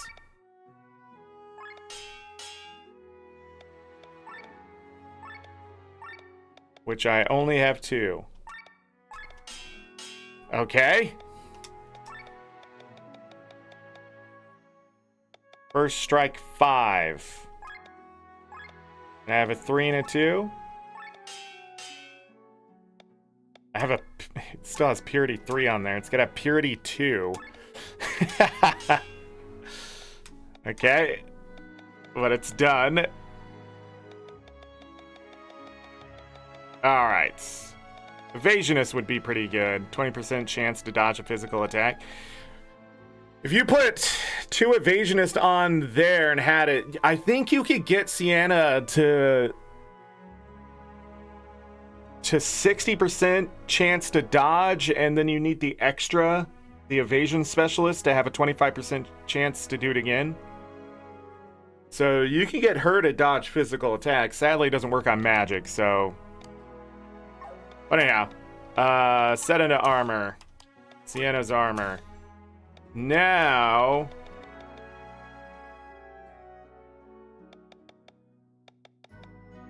a 100% chance, because it's 15% chance. It increases the chance by 15%. Is that 15% solid? Or is it like a 1% times, you know, a 1.15 modifier to get a 1.15% chance? You know, like... Increased drops, 30% extra chance.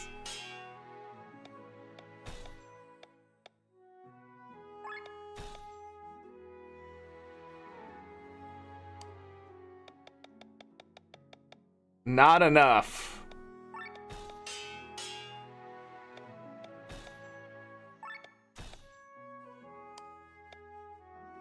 I think I had an HP up on that, but we can now take an increased chance by 15% to obtain rare drops. But I don't think we need it at this point. 100% chance to act first in battle. I think I want to take an HP up. Yeah, I just got a text, everyone.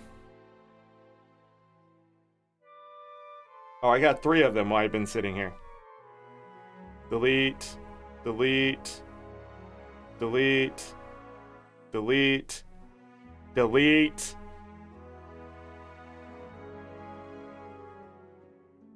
None of those numbers were the same.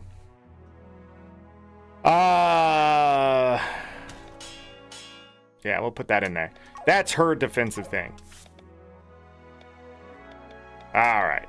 Let's double check. We're all good. We have that HP drain. I believe all their weapons are set to be exactly the same, so I don't make a mistake with those.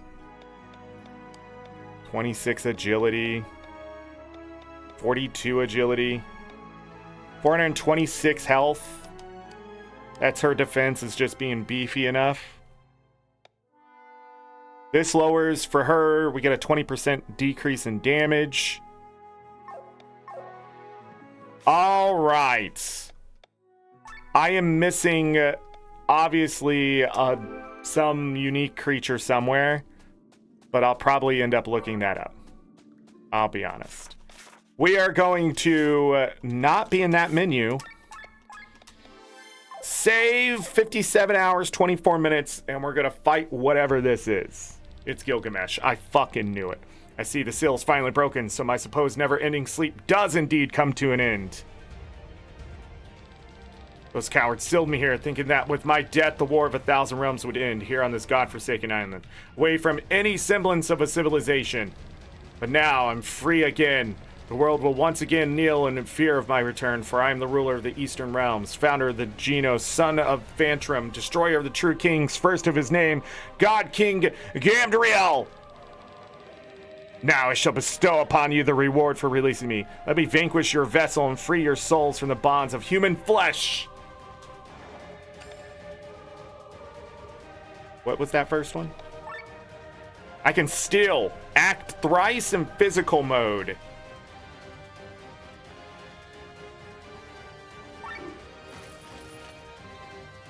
Adamantium nugget. I've never seen that. Excuse me, good sir. Do you mind if I just break everything that you are? Really quick. Thank you. Tiger punch him. Right in the face. We're actually gonna switch out here.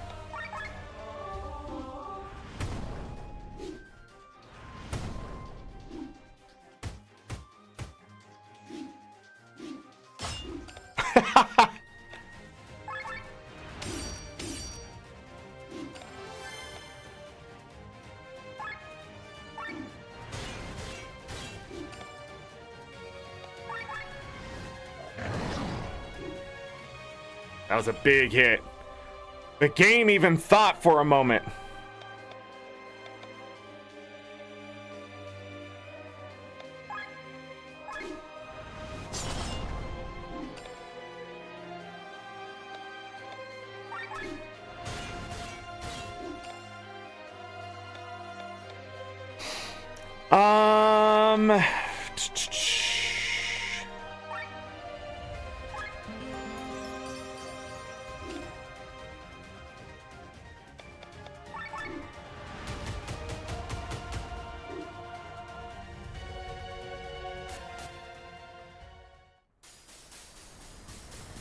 That was it?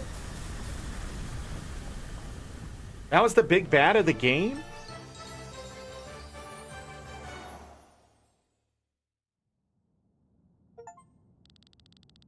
This long sleep must have taken its toll on me. Slay the ultimate boss. You've accomplished what no one else before you was capable of. You have my respect, slayers of kings. In this world ruled by the strong, you can walk with your head held high. Fare thee well. King's Monument.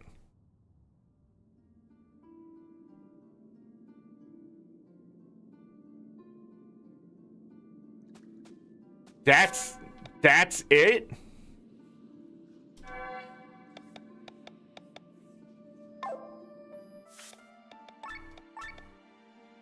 All right.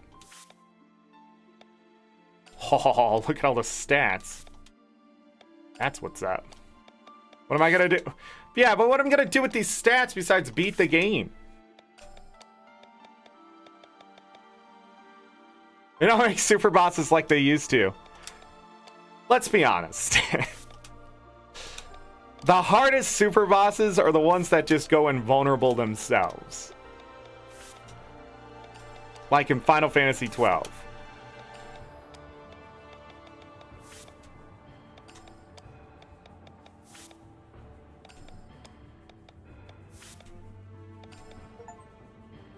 Learn all skills with all characters.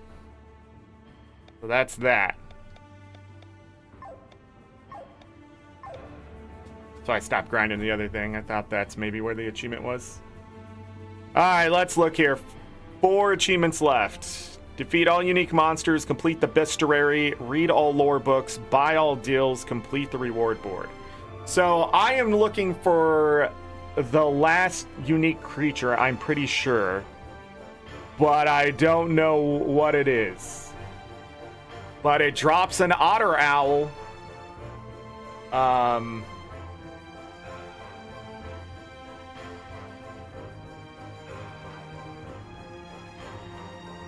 Okay, I'm not the only one.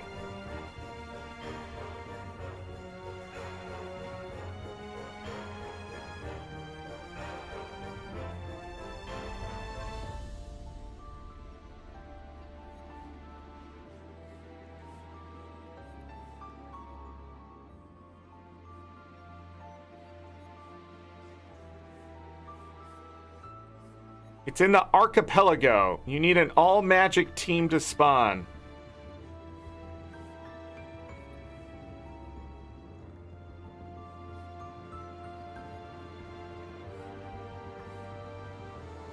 Harry Otter.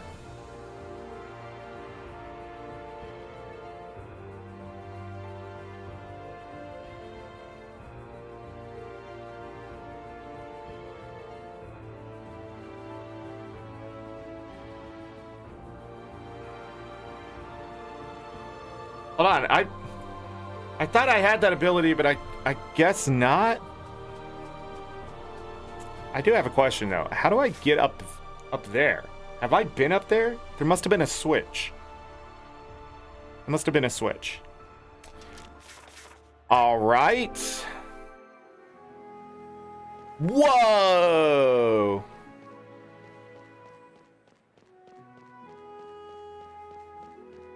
Nice. I got a fountain.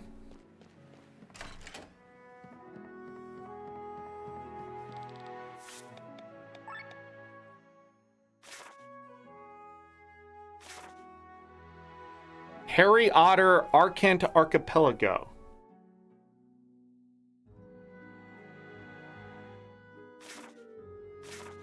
I could have done this the entire time.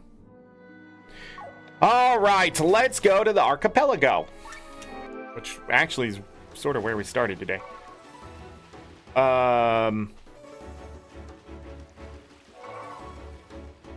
need to find the dude. There's got to be an Adventurers Guild dude here, right?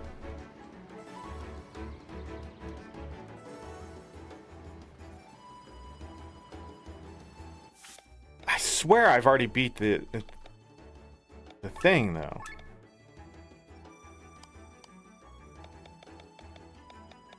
No, it was this guy.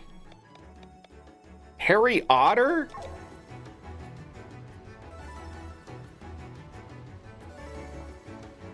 But more importantly, where do I find the dude that tells me the information?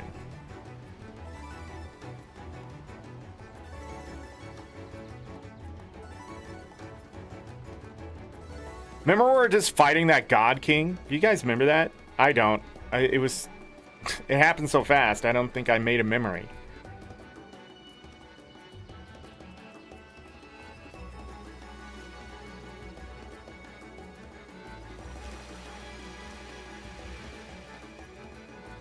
Maybe there's a person that tells me? I can't actually remember there being a person here.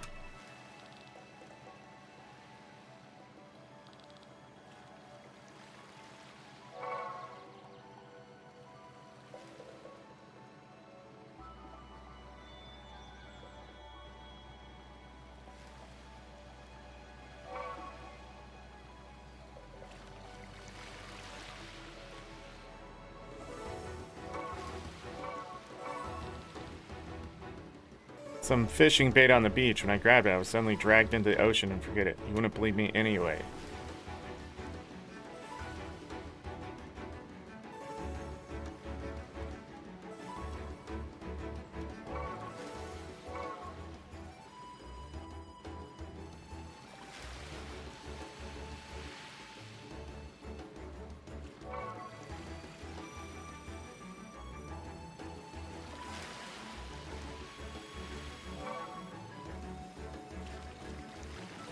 Well,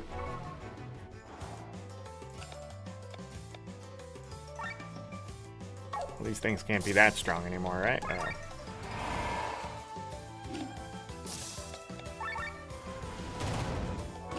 Nope.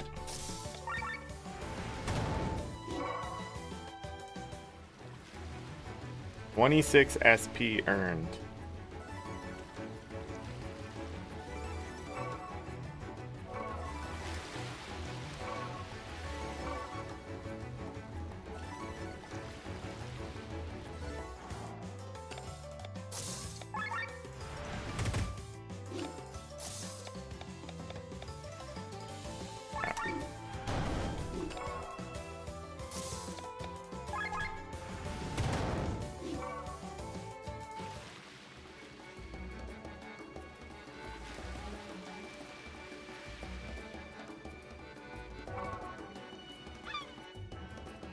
I'm trying to think if there was an Adventurers Guild person here.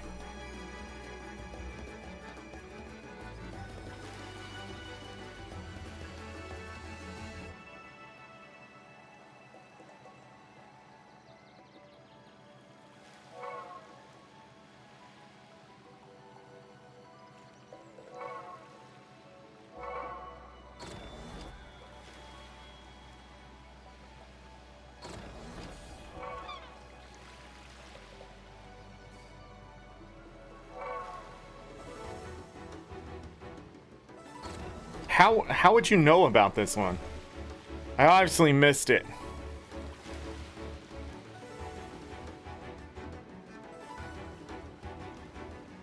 Where's the person who tells you about the hairy otter?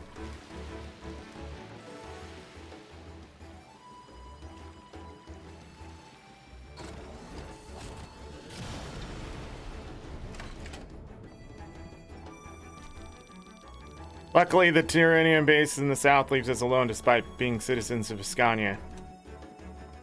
Hey, is there a book here that I have to read? Because I'm still missing that achievement and realize there's nowhere left for me to find a book. And that can't be good, because we're going to have to go through each and every one of those. Alright. From what I saw, I need a group with magic. And I don't really need them completely set up. She's magical. You can wear the grimoire robe, I guess.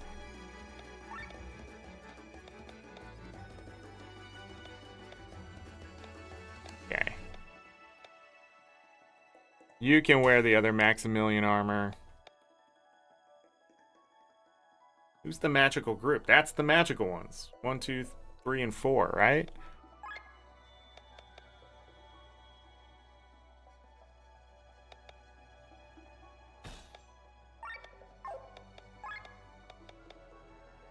Okay.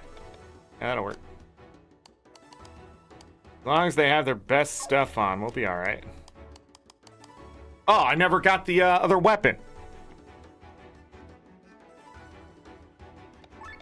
Anyhow, let's put Lynn there. Oh, he's magical. Oh.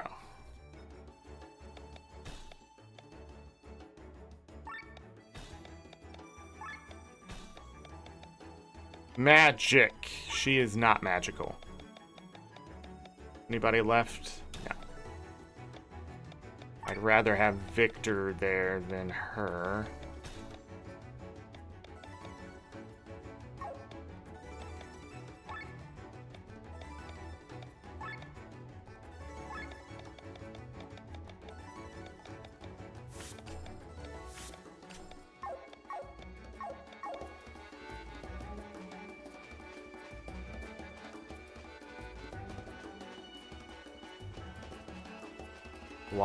Why am I dropping frames in the game?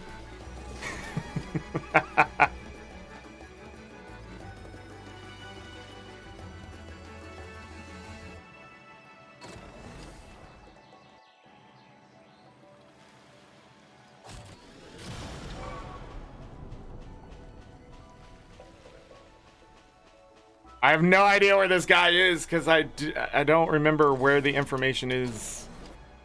There was any? No, because I would have searched him out by now. Yeah, I'm not sure what I missed. And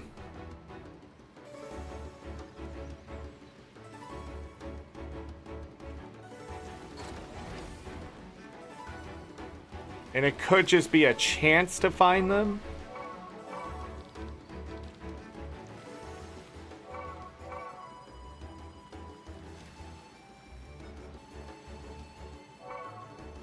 Let me go back in the cave. The cave was just to get up to the thing, right? There wasn't anything special in here.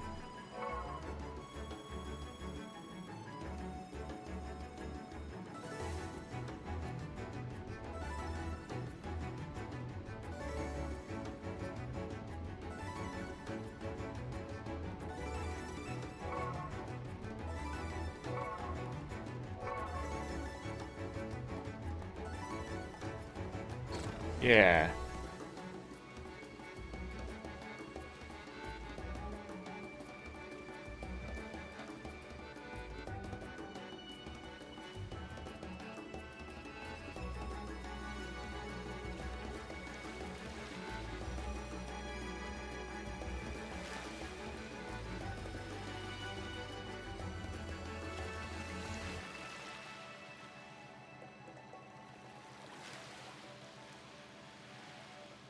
I might just look this up because obviously it was obscure enough. Nope, there it is.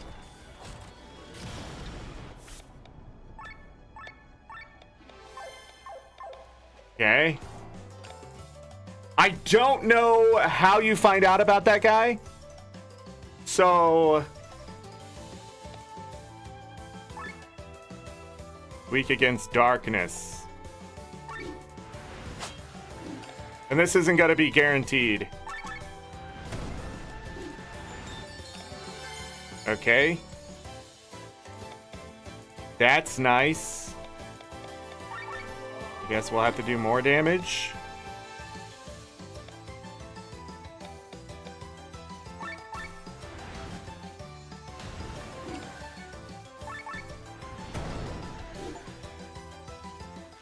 Complete the bestiary, defeat all unique monsters. Boom. Board complete. Board complete. Yes, Harry Otter. I feel like somebody did do that pun in the game. I just don't remember.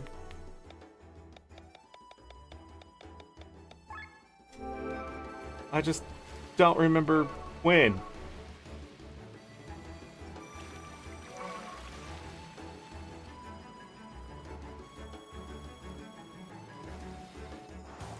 Oh, I can fight him in this form? Yo, give me your drop, damn it.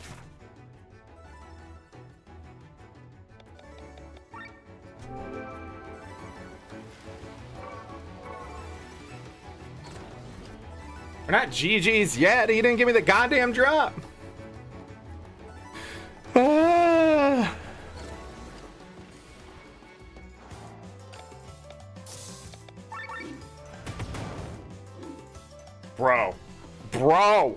Bro! Just give me the fucking drop! Game can suck my dick! Come and drop! Did I get it and miss it? Is that it?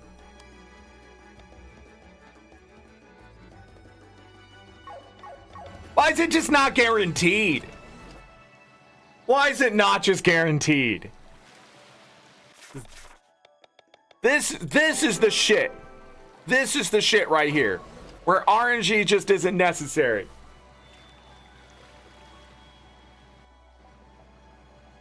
Because time zones are a thing. Start ignoring everything you read online. What?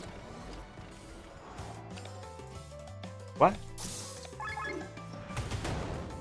I wonder if some of these creatures have to be beat a certain way. I wonder if that's it.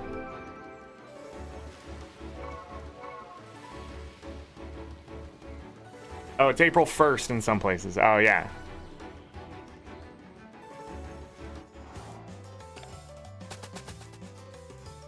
I know how to do this.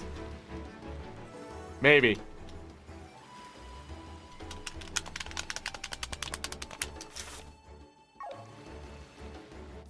Let me out of my fucking mech, Dev!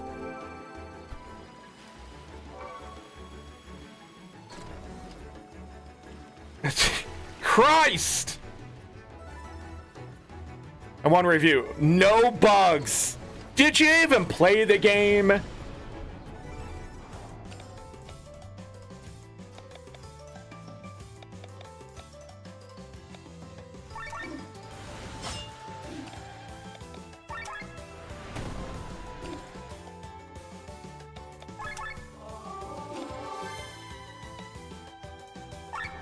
He's so fucking dead.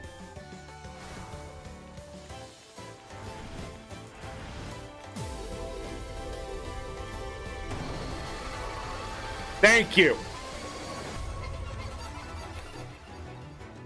I am almost positive that some of these guys have to be like, what am I trying to say?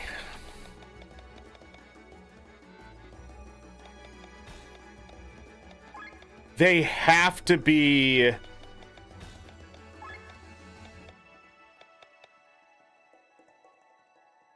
killed in a very specific way or by a physical or magical attack to get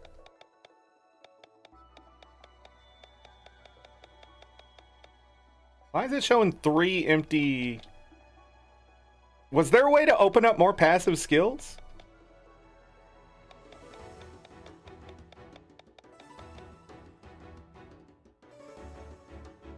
I just realized this. Why is it still saying none, none, none? Can I have 8 passive skills?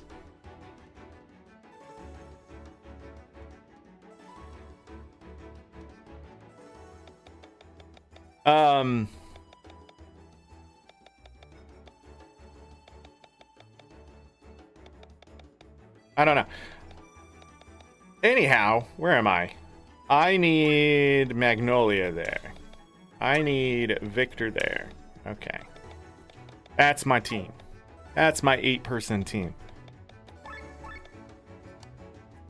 Only shows 5.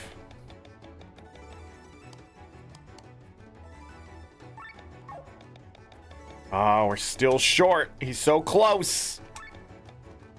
Now he still has suspicious darts. When did that happen? Oh, that's for this. Down here. Is treasure mark? No, we can put that up there then. And then we can put blind man's bluff right there. I don't think we have to learn that one if we needed to, but I just want somebody to have all their skills earned. That's it. Okay, Hermit's Isle. Tomorrow, I was gonna start Stardew Valley Expanded, but I've decided to wait so I can double check the mods and stuff. We might do some Guild Wars 2 tomorrow, actually, because they're gonna have the April Fool's stuff up. We might do an extra Guild Wars 2 show tomorrow, because they had dogs the year before.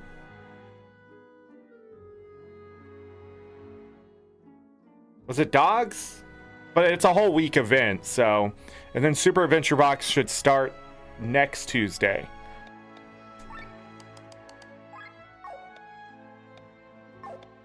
Hold on. Those adamantium nuggets are 25,000 and I stole 2. And I was thinking about not putting that thing on. There was a creature... hold on, there was a unique creature that I needed 100,000 or it wouldn't show up. Did I accidentally do that one? Because that was also a thing. And yeah, the fashion contest will be coming back.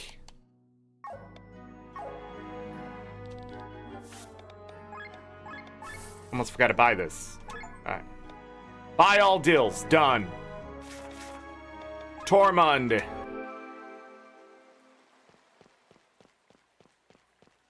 It's all... No, we had cats. We had the cats first. And then they did dogs. No more magic tricks for Harry Otter, I've heard. I should have beaten him a long time ago. Keep up the good work. What is left? Read all lore books. Complete the reward board. Okay, so some bad news, everyone. I'm starting to realize this may not be a good omen, but did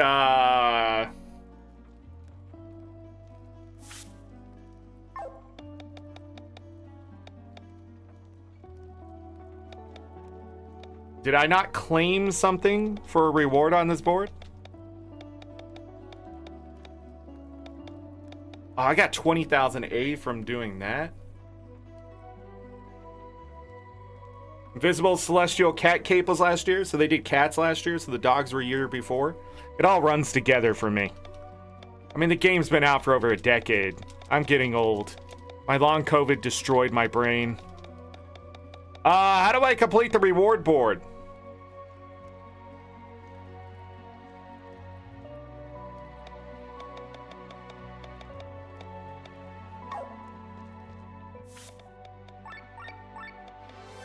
Do I have to reload? Let's reload the game. The read all books. That's... The first thing I do want to say, though, is that ultimate monster thing, I'm pretty sure we were supposed to do that a long time ago. And,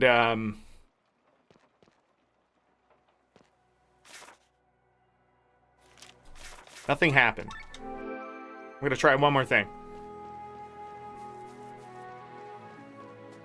Long before we beat the game is what I mean.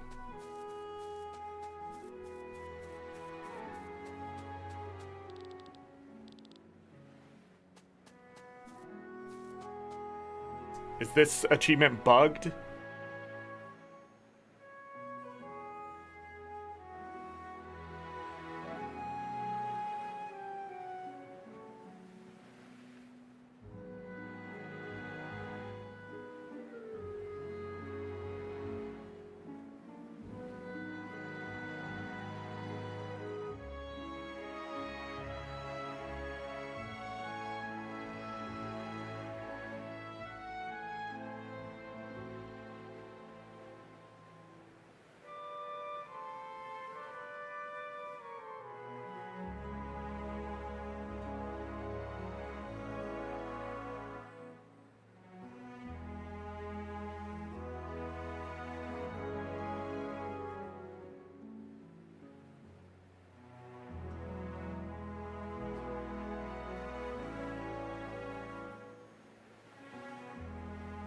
It's bugged.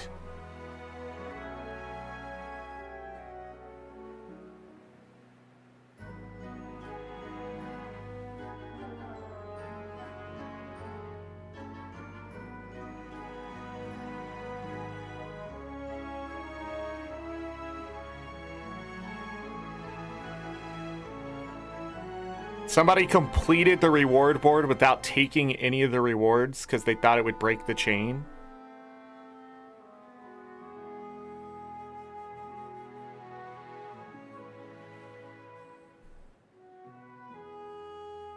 There is a level of overthinking there that I hope I never achieve. I understand why they did that, but I think they absolutely overthought it. Yeah, so the reward board achievement is bugged.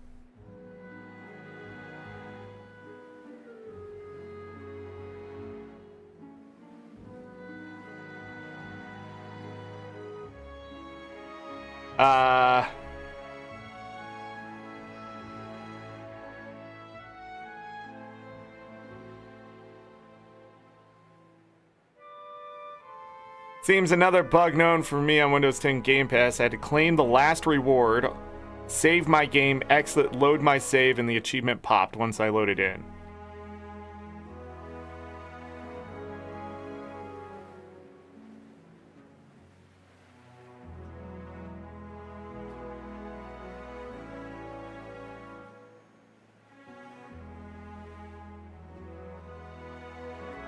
All right, another suggestion.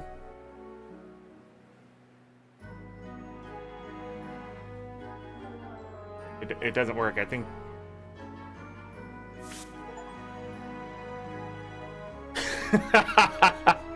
Hey! Those who figure out the bug. I had an Alt-Tab out, Alt-Tab back in, open up the reward board. Hey, got the achievement. Whatever. So if yours is stuck, Alt-Tab out, Alt-Tab back in, open the reward board. Nice. Hey. Hey. Alright, that leaves one achievement left, and I don't know how I missed it, because I was being careful and reading, well, not really reading everything, I guess. The only achievement I have is Walking Library. Read all lore books. I'm going to see if there is a guide specific for that.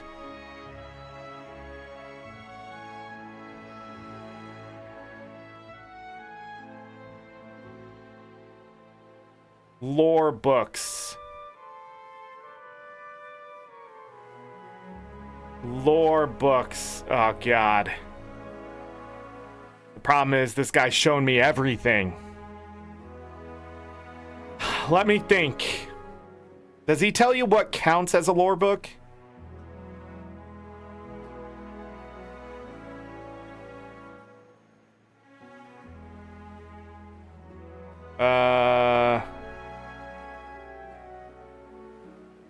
No, I'm sad those other churches didn't open up either. Thinking about it. There was so much to this game that I thought there would be secrets that there wasn't. So, just by playing the game, you get 6 achievements and beating it.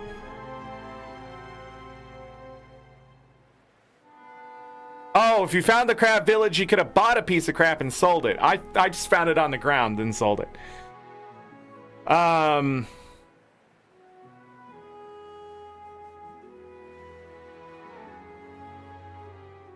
Okay.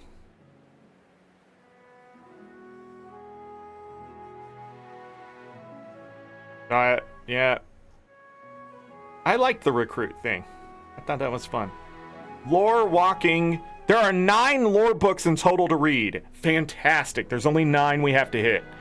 Inside an Eden village, there is 1 book. So we're just going to go through them.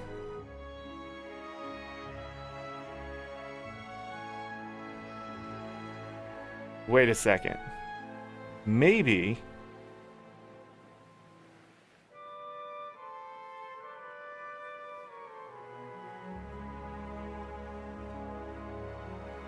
I don't need this.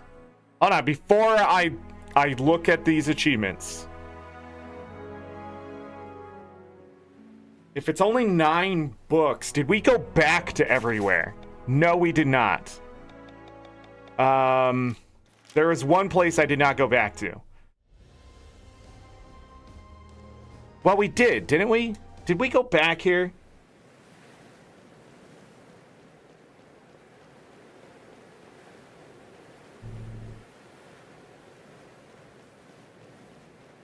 I guess, did we go all the way back to the top? Can I go all the way back to the top?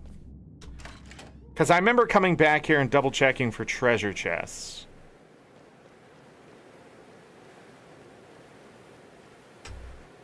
Never mind. Read all lore books. Okay. Didn't even need it.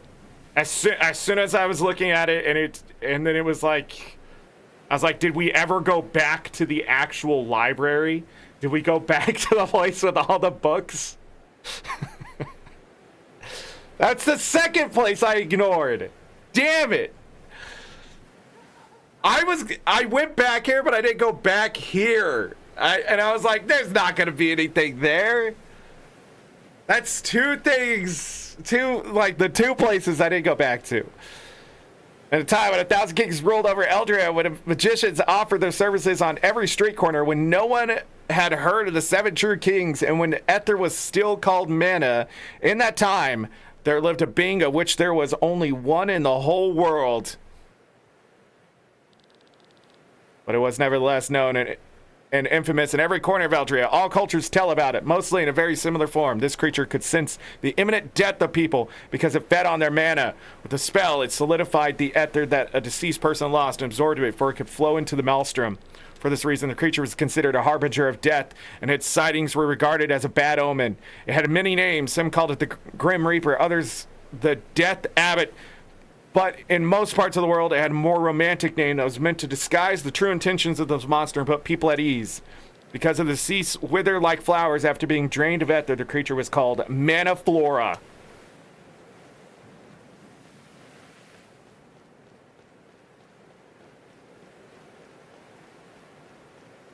Okay, that was the last achievement. There's nothing left in this game to do. And somehow I still ended up with 111. So it took me 57 hours and 49 minutes to beat the game.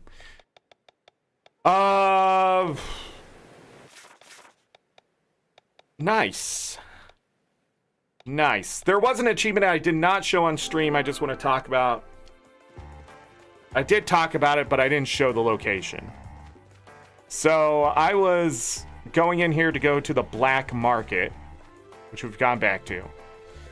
And I missed that door because I'm a doofus and ran all the way up here because I was like, where's the door? And then I started talking to these chickens. Right here in the middle, those platypus will come up here. We'll just sit here.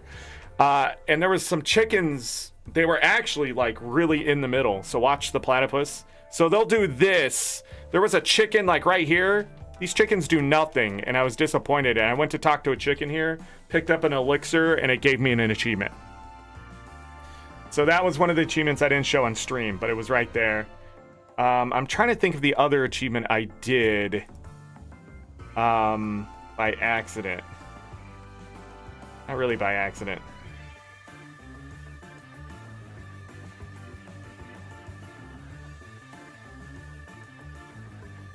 No, that was the only one. That was the only one. Yeah. So we did all achievements, 100% the game. I found this really enjoyable. I really enjoyed playing through this game. The achievements, I'm a little disappointed in that ultimate boss or whatever. But we were so set up at that point. I couldn't imagine it could have been that tough. But yeah. Farming money, I'm still a little unsure what the best way to go about that is. Obviously, just keep playing. But the game really, again, doesn't short you money. It's just, it comes down to how you're spending your money. Like, I went and bought all those deals, and that probably wasted all the money I could have used on the Sky Armor. But definitely getting that Sky Armor stuff opened up and getting the most powerful Sky Armor stuff, that would make the final area much easier. So, again, I'm not sure if I could have gotten all that before I beat the game or right after the tower or whatever, but if I did, even the ending to this game would have been much easier. But at the same time, I don't think so either. It's so scripted at the end, but the Sky Armor fight for sure would be easier and probably feel better. A couple things on my end was not going to places because I didn't think something was there. So it got me twice, and we went back to those places today. Oh, I didn't open the guide all the way. Never mind. Well, and then I closed it. Oh, well. But none of these ending achievements were that hard. In fact, getting the tablets was probably the hardest part of this game. Not actually beating what the tablets opened up. The one unique monster I missed, I am very unsure if I did. I think I did read something about Harry Otter in a book or something. I feel like it was mentioned, but I'm unsure if it pointed out where it was going to be. So, but somebody else on the internet figured it out. It's probably there. Let me look here. We started this journey on February 26th. Took over a month to beat this game. 14 parts, which is not too bad. Yeah, complete the reward board. That seems a little buggy. 4.8% of players have completed that. Buy all deals, 5% of players. In fact, that's more scary than learn all skills. Buy all deals, I think, it's a huge deal. Those deals, weird pun intended, but those deals, getting that legendary armor and stuff and other oh, that's what I haven't done. Hold on, we're not actually done. We're not actually done. I forgot.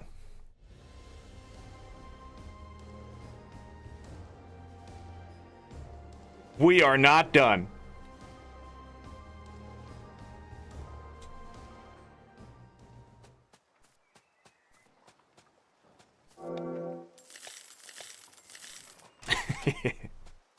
Grab some money.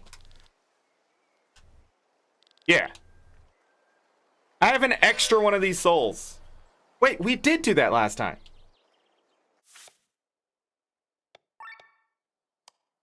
Right?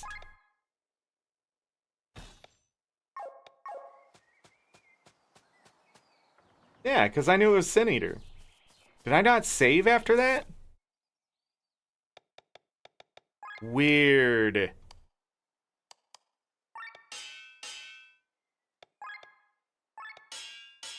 Of course, we're going to upgrade it all the way. Alright. Now they all have their best weapon. Not everybody has the best armor. But only 9 of them could anyways. But I wonder what those armors, if that combination would set up for any of the 8 that you choose to make sure they have legendary armor on them. Or the ultimate armor. I keep calling it legendary. It's called ultimate.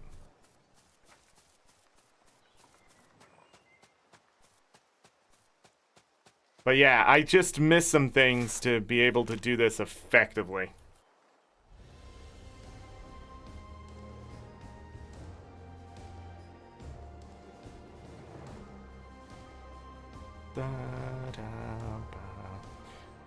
But yeah, I'm gonna give this game 9 out of 10. It's pretty solid. There are some issues, there are some nitpicks, but I have to say, like, the system being made by one dev, the systems in place around that and that kind of thing, it could be much, much worse.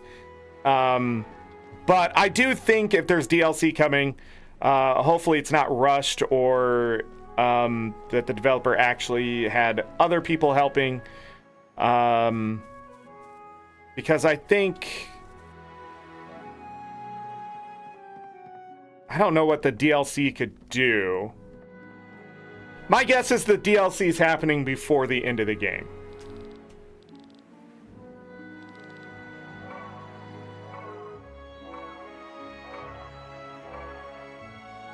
Just one orichalcum. Actually, I don't need orichalcum.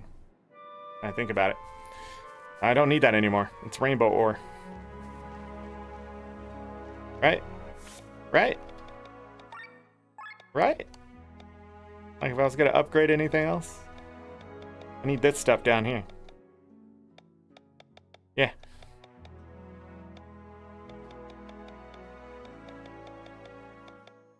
I can't sort this either. I'm so confused about why some of that is. Some other things, the diving bell, didn't need that to get into the village, but it was there. I'm not sure if I did something else to trigger the ability to get into the village, or again, we could have gotten this sooner somehow to let us get into the village earlier. I'm not sure the chronological order for everything. Again, the game sort of moved everything at the same time, little bit by little bit, instead of just opening certain stuff up so you can go complete it and then come back. It felt like everything was sort of interconnected, which again makes the game a little more frustrating with exploration because you backtrack a lot. I probably wasted a good 5-6 hours backtracking, going back, checking things. Like, missing the crab village, I probably went to the mountains so many times looking for what I missed, when really it was because I was just intentionally being blind to what was shown on the map, because I felt like I had gone there or something like that. And that was on me. So it wasn't like the developer was really trying to hide anything really in this game. It's all there if you're looking for it. So sometimes you do go back, but it's mostly after you open something, or like you got the sky armor and we could go back and check that stuff out. That kind of thing. What else was in here? Yeah, I have an extra one of these, which is interesting. And I'm trying to think of like why that may be, but it may just in case you missed one.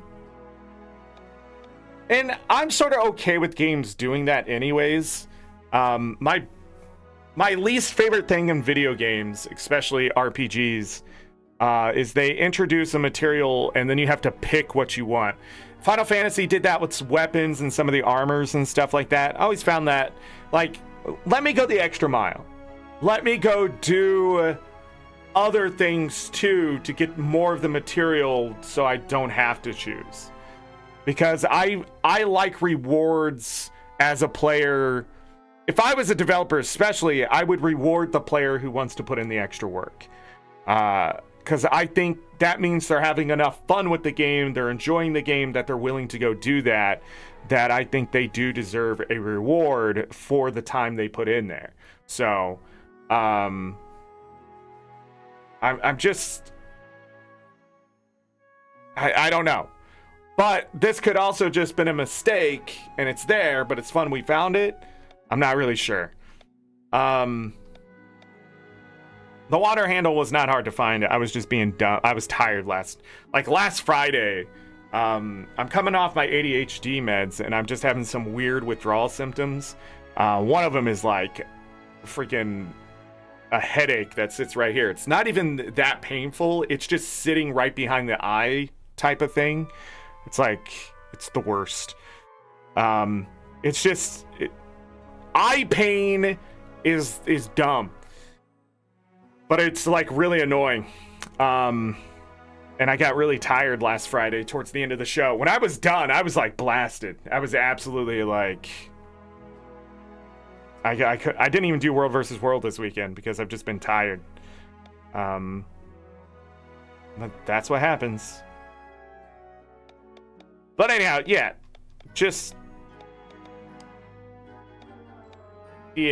materials for upgrading stuff. My biggest issue with that was like iron ore. There was a chance, so like we could have beat these things in the fields and gotten a lot of extra iron ores, so I didn't get limited there. And I did, but at the same time, when you find the next weapon, it's inferior if you upgraded the weapon before it, which means you can keep using that weapon.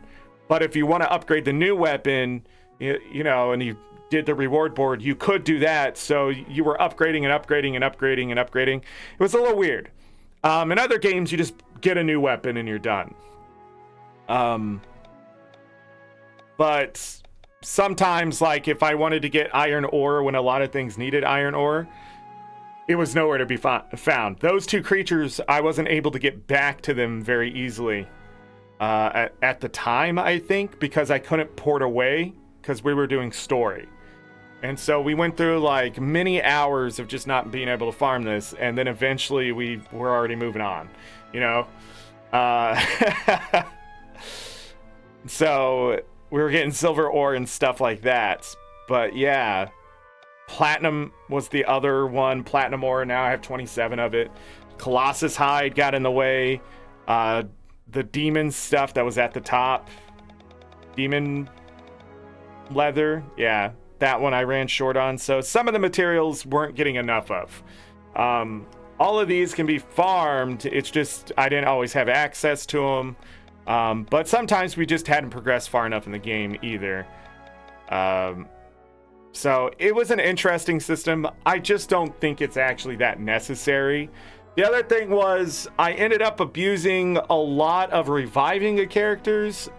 and restoring TP, but not so much healing. So the items in this game are sort of overlooked. The overdrives eventually get a good use. I also use some of these items.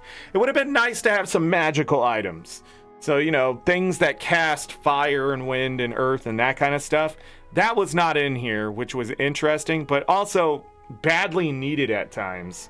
I felt like if I just had an item to use instead, especially if my character, if I have a bunch of physical characters and the thing has physical resist, sort of stuck.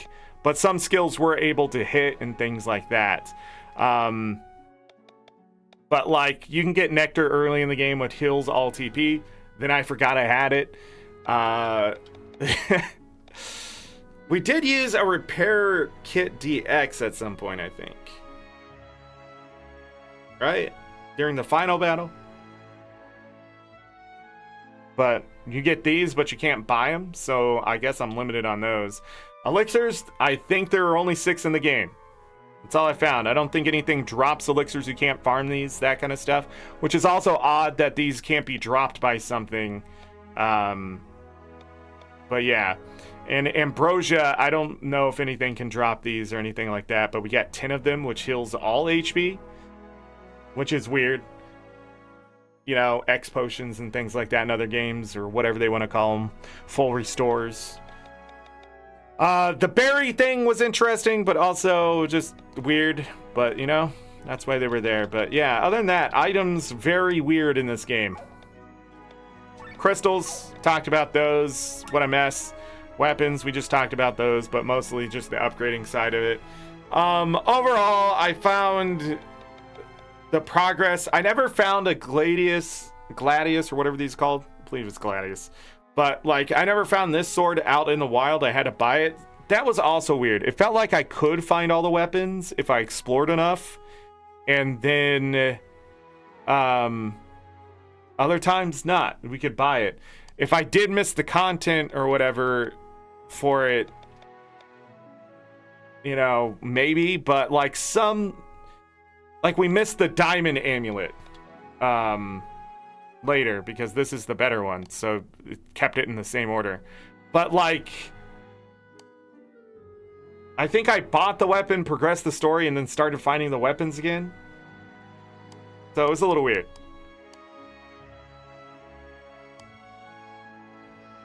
And then great swords were limited on because we lose Killian right here. That was the other big hit. I lost Killian after putting so much effort into making sure all this stuff was good to go. And then we got a character and I could not find the next upgraded weapon here. Again, it's a little weird. Oh yeah, we found 2 of these. No, I stole this from a boss. That's what it was. So yeah, it's weird. It's weird. But we also got this in a different way. I found it. I'm pretty sure I found that one and stole that one. So it's weird. It's weird. Same thing. We have 2 halls here. How that ended up. It's weird with the anchors.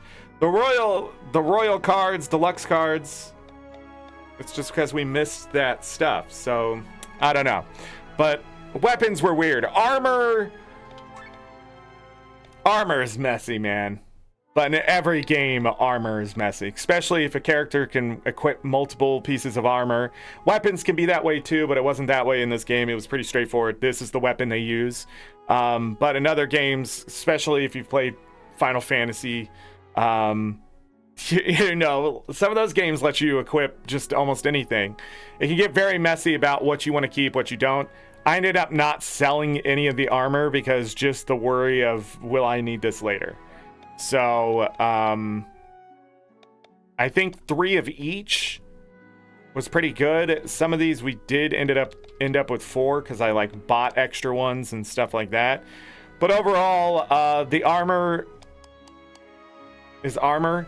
Accessories, very messy in this game. They didn't do anything for the game either, I feel. So, just very specific ones to raise stats.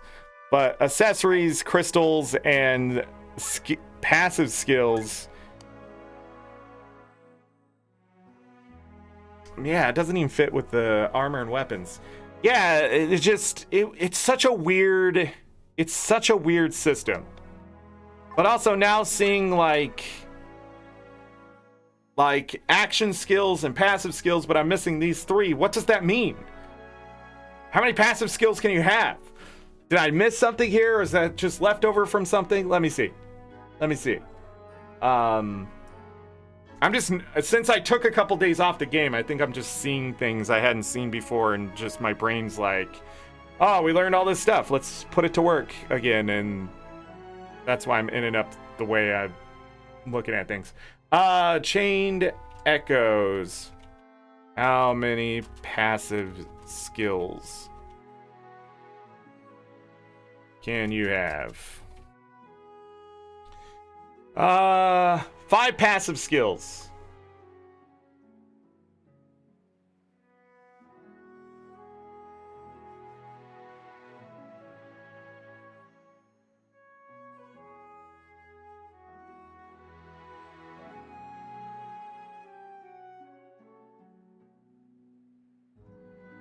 You can only have those 5.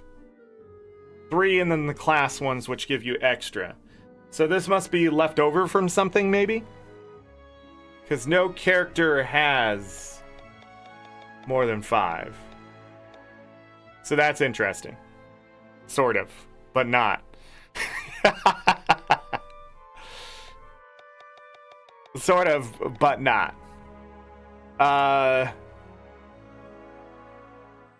You can get the extra ones on the weapon. You can have 3 more on the weapon, 3 more on the armor. So there's 6. So there's a total of 11 there. And then the accessory can give you a passive skill, so that's 12. So technically you can have 12. But probably not all the same one, because if you had an attack plus 30% 12 times, I don't think that's exactly what the developer would be aiming for. But that would be interesting. Yeah, there's a lot of interaction with those two I'm not really sure about. So, like, what happens if you do put on, you know... That's that 733 Amalia. What? That's crazy.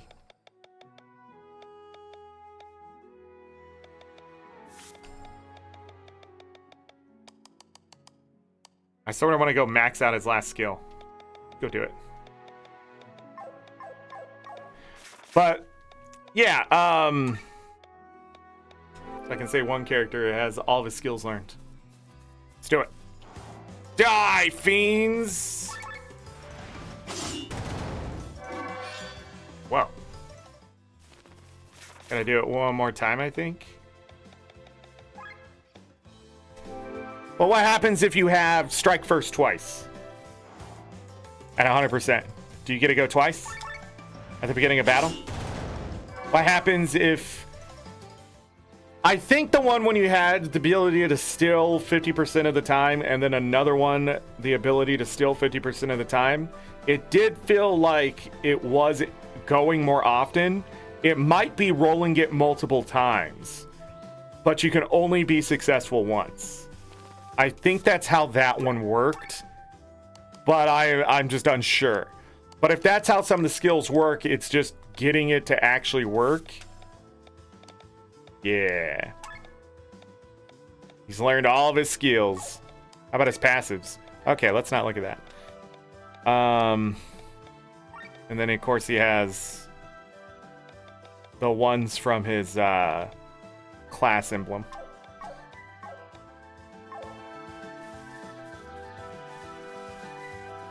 But if it is just, is it successful or not?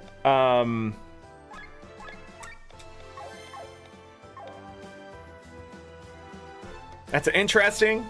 So I guess if it's first strike, 75% chance, 75% chance, it would probably be the first check at 75%, then another check at 75%, and then if you got it, you go first. Based on what the other one felt like. But I'm not sure. It would be good to know that information. Also, the percentage chance of getting a drop, stealing something. Well, no, the stealing was actually blatant. It was pretty straightforward. I think it was like 50, 75, 100 or something for Sienna when she learned it. Hold on, we can look at it. I forget, it doesn't just disappear. Oh, it's 80, 90, 100%. So yeah. What's nice about this game is you can guarantee steal from your actual thief. If she is even that, she's more of an attacker more than a thief. But yeah, I'm always about the information, the data, that kind of stuff. So it would be good to see like what the chance of drops and things are in games, and then stop hiding that kind of stuff. I find having to use more and more external resources to clear up confusion is sort of on the devs to stop that from being so necessary. Also, like, people dive and data mine anyways. They're gonna find the information, so it just synergize, you know? Like, just tell me it's a 5% drop for a rare drop or whatever. But then there's other times, like in the Pixel remasters for Final Fantasy, they went back and redid the math on some of the drops. So it rolls for the drop, and say it's a 5% chance for the drop, then it rolls for the actual drop, which drop you get. So what ends up happening is something that used to be a 5% chance becomes much less, a 1.25% chance, because of how they changed the mechanics and things like that. But of course, we only found that out because data miners went in there and looked at how it rolls the actual stuff, and they shouldn't have done it that way. Final Fantasy IX is notorious for its one out of whatever when people are speedrunning and things like that. But later on, there's ways to mitigate it. But if you mitigate it, you give up something too. So if you're going after a rarer drop, you will lose common drops and stuff like that too, or an uncommon drop won't happen anymore. Things like that in games are interesting. But it's also something I don't think devs actually think of when they're making things sometimes. Because if they're like, oh, the rare thing is the great thing, yeah, it's not about always just getting the rare drop. It's about being able to just get all the drops or whatever. The player wants to sometimes roll and gamble until they get the things they need. And sometimes the uncommon drop is just as important as the rare drop. Or even the very rare drop. But, yeah, I'm not blaming the devs for that in this game. But I am curious to why devs hide the numbers that really don't matter at the end of the day. Because you could tell me it's a 4 or 5% drop, but I won't believe you. But as a veteran player, I would actually. I'd look at it and be like, okay, 5%, it's a 1 in 20 chance, right? When you go back and look at like Final Fantasy VIII, they're like, it's a 1 out of 256 chance. It's not really a 1 out of 256 chance. It's lying to you. Like getting the what is it? The adamantine stuff. I forget what you need for the weapon, but you fight the adamantoids on the beach, and then you get the drop like in 5 battles. But it's supposed to be a 1 out of 256, and it's not. Because the way the game rolls for that kind of stuff, it will literally give it to you 90% of the time. Which is not a 1 out of 256. Or less, or whatever.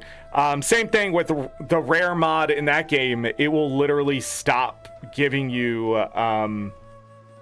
you won't be able to mug the other drops. You just won't get anything. It won't even tell you failed sometimes. Like, it's weird how Final Fantasy VIII's system works. But these systems are in place. If you have a steal system, I hope it's done well and things like that. This one was done pretty well. I loved going into boss battles and getting double the drop. So, like, stealing 2 platinum nuggets from that one boss, that's 20,000. You know, not just 10,000 now, it's 20,000 arc. And that saves me time and things like that. And if I didn't get it, I could reset the game and go for it again. Which brings me to another modern age thing that needs to start happening. Soft resets. Put soft resets in your JRPGs. Let me go back to the title screen whenever I want. Let me reload a save. Anytime I press this button, it should have a menu that says go back to title. That says reload from last save. Something, please. Final Fantasy VIII had a soft reset. It was the best thing. I think 7 had it too. But they got rid of it. And it's so annoying to have to close the game and open it. That's how you get bugs. That's how you get errors and you glitch your saves and stuff like that. It's when you have to do that with your games. But let me just soft reset. Sometimes I go into a battle and forget I'm a freaking moron and think I'm the best and realize I didn't equip the freaking best sword on my character. And then I have to close out of the game. And then I have to reopen the game and watch all the stuff load back up and then go in. Just let me reload the last save. Let me do it. Luckily in this game, when you died, they also had to retry the battle, which was nice. So that was there, but it's still, you shouldn't have to die to go back to the title screen.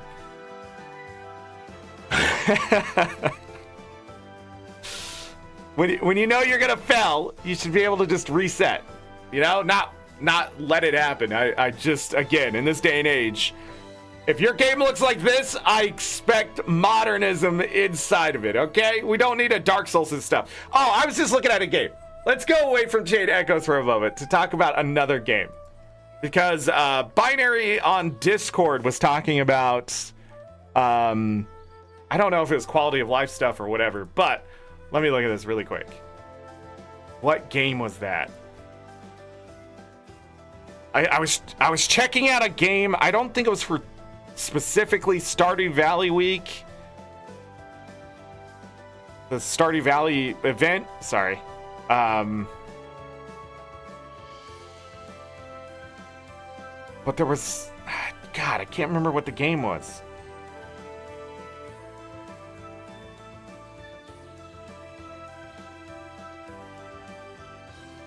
Not that one.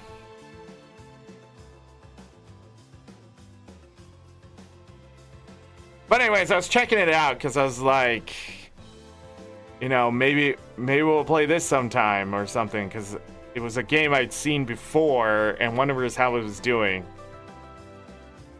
It was a Metroidvania, and I wanted to know if it stayed hardcore. That's what it was, yeah.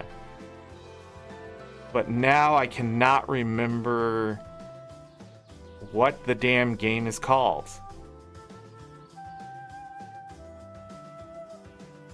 But the art and stuff looked great.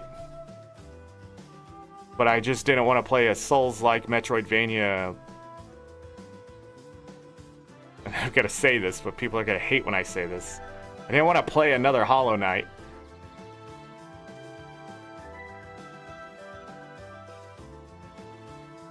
I didn't want to play another Hollow Knight, okay? I think I may have already missed it. But anyhow, it's getting review bombed. But I wanted to talk about like why it's getting review bombed and then some of the defense of why it's getting review bombed. Because it's not really getting review bombed. It's people having rose-tinted sunglasses on about Metroidvanias and Zeldas and I just do not understand how their little heads come up with the things that they do.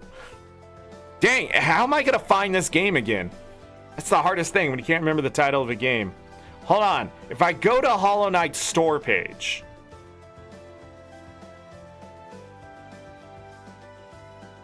because I think that's the closest thing to it. Yeah, Hollow Knight isn't still installed. 95, 97%, that's crazy. Go down to the bottom.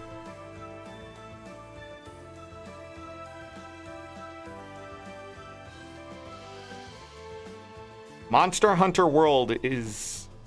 Oh yeah, I did own that game. I was like, I don't own that. No, we played it on stream. I don't think it's here. It's shown me I said more like this, and it's showing me like not Metroidvanias. It's showing me a lot of Dark Souls like stuff.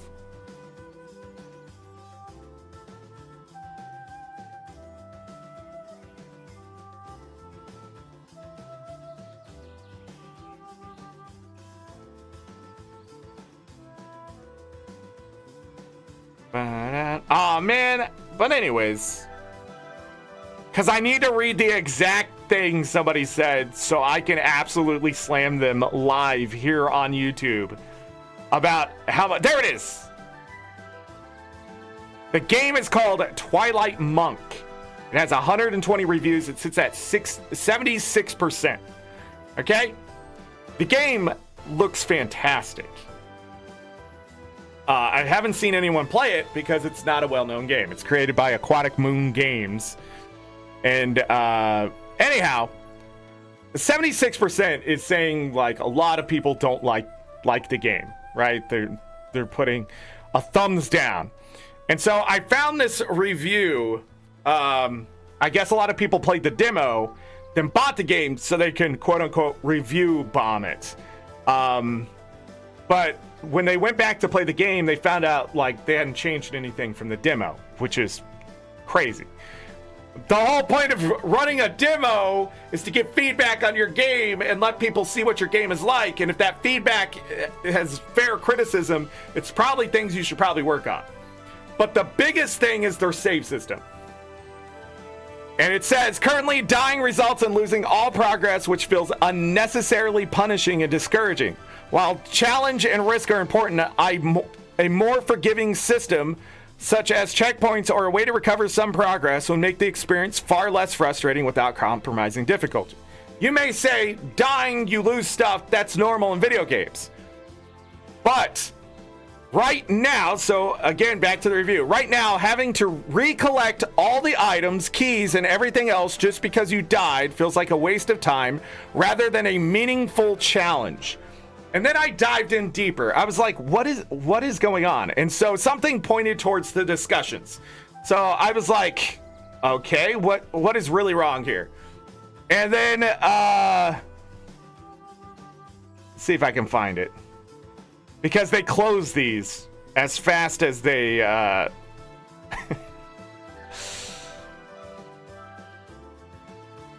let's see. It might be gone. Is it here? No, that's a YouTube video. There was somebody who gave sort of the same kind of review of it. And they went into the discussions to talk about the game and say how disappointed they were that it had not changed. And they were like, here's some quality of life stuff. Okay, yeah, all right, found it. So it's talking about like the save system. I stopped playing this game because of the save system. I mean, is it worth it to have that little save points throughout the entire game? Once you die, you respawn at your save point and lose all your progress. Not only that, you can't skip cutscenes, boss fight intros, or anything. Nothing. You have to suffer the entire game all over again. At least have a save point at the beginning of every location. That has got to be like basic game design consideration, right? What's the point of losing hours of progress and having to redo everything again without an ability to skip anything? Also, why isn't there an option to rebind keys on the controller? Which the devs are working on, I come to discover. And then somebody immediately under that says, oof, looks like they didn't do anything with the feedback they got a while ago. Guess I'll wait until that's addressed. Same thing about the person I was reading the review from. They were like, it really sucks that they didn't use any of the feedback. And then someone was like, massive disappointment. Then this guy comes from a very specific group of gamers called Nostalgic Poisoned, absolutely rose-tinted sunglasses, thinks every game needs to be as hard as possible. Just punish the players. Video games are not meant to be fun unless you get glass in your mouth and you have to chew it, right? And this person says, here is finally a game that is really captivating and truly old school. No, it's not, because it was made recently. It's truly old school, not littering you with save points, and what happens? There are the same few Doom posters that are lurking in basically every forum to complain about video games. A loud minority trying to blackmail developers catering to their standards. First of all, nothing that was said here is blackmail. They're saying, I don't like your game because of this, and other people are saying, yeah, I don't like it because of that too. Right? That is not blackmail. That's called criticism. Criticism is not blackmail, okay? So right away, I knew this person was out there. He's the one that complains that if you put a black character in a video game, everybody's woke, all right? They're just trying to cause problems, okay? Next thing, you're not the main buying force. Hard disagree when 5 people or 4 people before you say they don't like something and then you finally show up. Sadly, 4 out of 5 people aren't enjoying the game, which is going to cause more people not to buy the game. They are the buying force. If they enjoyed the game and said, dude, I just want to tell you how great this game is, and that's all you saw the first freaking 4 posts, right? And then somebody came in and said, oh, I don't like the game because of this. Those 4 people are the buying force because they cause people to either like or not like the game, right?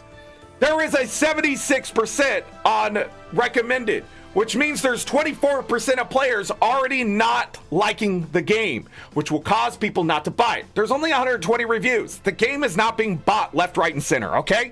I'm not gonna go look at the numbers for this game. I don't need to, but they are the main buying force. The casual community, sadly, is the main buying force. Elden Ring did so well because of the amount of people who loved the open world. Not the difficulty, the open world. They were captivated by the lore, the open world, and wanted to suffer through the game and found ways to suffer through the game their own way, which caused people like this to show up and tell them they're playing wrong, right? But the truth is, when a game is successful, it's because there's a buying force mostly attuned to the majority of players, or a way that the majority of players can enjoy it. That is the only way in this day and age for games to be successful. If not, they end up being shut down, or they just go off into obscurity, the developer abandons it, and it just never gets better, and you watch the reviews drop all the way down to like 50% on Steam, or like a 4 out of 10 elsewhere, right? Go to Metacritic and it's like a 37, right? When developers read this stuff, it's not blackmail that they're reading. They're reading what customers like. And if the developer sticks to their guns, they're saying, I don't want those customers, right? And that's my fear with this game. And it's so funny, out of every game I've read, this is like the biggest thing here. If so many people played the demo and complained about the save system, I have to ask, why do developers not do any effort or talk about changing the save system at all? They've talked about the keybinds, but I have not found anything saying they're going to change the save system, which makes me not buy the game. Because their vision about making this game arbitrarily difficult through its save system is insane and unheard of. Let me read more of this, because it blows my mind. I've seen countless on forums where people complain until a developer gave in and there's no mouse icon next to your name because you already moved on to ruin the next game because it's not casual enough. So this person has sold themselves again. There are 100,000 plus games on Steam. How about just leaving the 0.0001% they used a comma? So obviously they're not from the United States. So I'm guessing this is a guy from Europe. For us veterans and passionists, whatever the fuck that means, while you can play the next Celeste-like with checkpoints every screen transition that happen approximately every 5 seconds? Correct! Because I only have so much time in my day to play video games, okay? I get to play video games for a living right now, and the best part about it is that I get to spend 4 to 5 to 6 hours, maybe even more, playing video games. So I have time for a checkpoint that may take a couple hours to get to. Somebody may only have a couple hours to play. They may die before they get to that checkpoint, and the rest of their night is sort of over because they don't have enough time to get to the checkpoint, right? So by having save points, checkpoints, whatever, it lets players continue to progress in your game. Let's see the defense. It's so annoying when potential gets undermined again and again because entitled people trying to emotionally blackmail developers cater to the whims. If the game wasn't that great, it wouldn't have potential. It would have what it is. But you're saying this game has potential means it's not where it needs to be net. So even you are saying the game is not to where it needs to be. Yes, they use Celeste as a reference to casual game. Exactly. Dear developers, please send me a list with a screenshot and post of every person who complains that won't buy the game because there are too few save points. I'll buy an extra copy for every player complaining as long as you stay your ground, keeping your vision intact.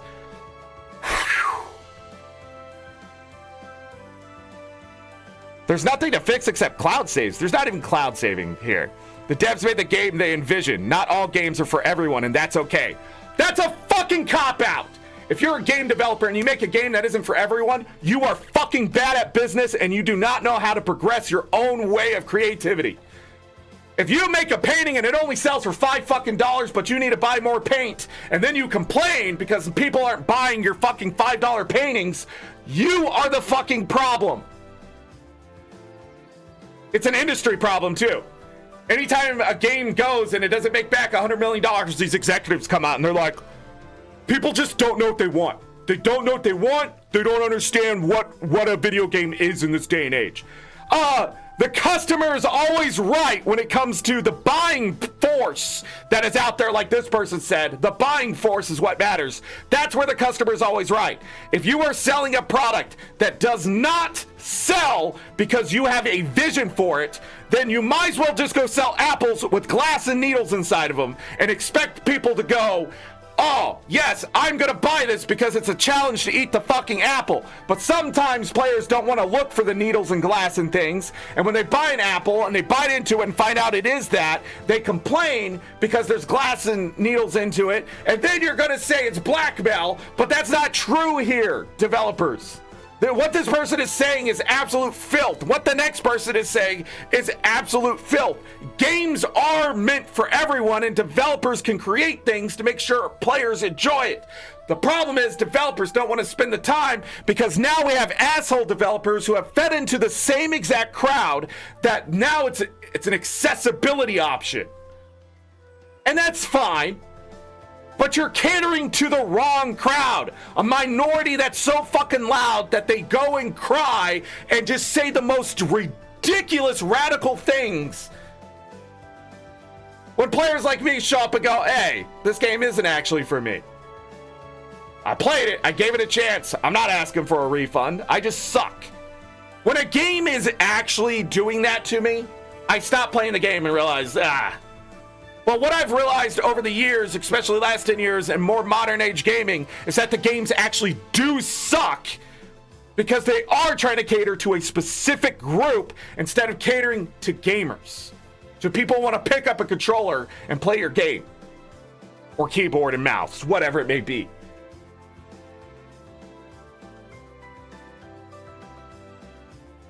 You can't feed in. You can't even be born in a specific group as a game developer. You have to overcome all of that and become a creator. You have to get people to like your game, or it does not sell. Your career will fall short. Do you think Stardew Valley is so successful because it's not made for everyone? It's just made for casuals, and there's just blatantly that many casuals? I am not a fucking casual as much as people believe. I do some incredibly stupid things and very hard content. And then people yell at me when I get upset about why I don't like it. And the main thing is because it was that difficult. I can do it. I just don't like doing it because I'm not here to fucking struggle and stress out in a video game. And sometimes I do. I do it to myself just to see if I can do it. But I have an option. It's me choosing that path, not the game developer saying, no, this is your path now. I hate that. This is why the puzzles and chained echoes, just why? Why do they exist? Not hard, I just didn't want to do it. So I complained just as much as I would if it was overly difficult. I'm just saying, it's not always about the casuals. Many players are tired of easy games with checkpoints every 20 meters. Devs, please keep this game design as is, or if you must, add in an easy mode for the more casual players. It's not about casual players. Where's the comment? Again, emotional blackmail. Looks like this game has more toxic community compared to the other Metrovanias that I've played. That's a shame that the devs are perfectly fine cultivating this kind of culture. Oh well. I don't agree with that though. There's the other side of it. Don't fall for these people doing this. Just keep saying your criticism. No, I don't want the game to be easier. I want it to be more convenient to play. I like the game, but it sucks to continue in progress. That is not a difficulty thing. If you got to a boss fight and you couldn't beat it, that's one thing. But if it's 2 hours boss fight, you lose, 2 hours boss fight, you lose, 2 hours boss fight, you gotta be fucking kidding me. Fuck you. No way you would think that's acceptable as a player. Or as a dev. Or as anybody watching it. And if you do, you're not a fucking gamer. You are fucking sadistic. You are a fucking sociopath or a psychopath who feels nothing for anyone else. That is insane to me.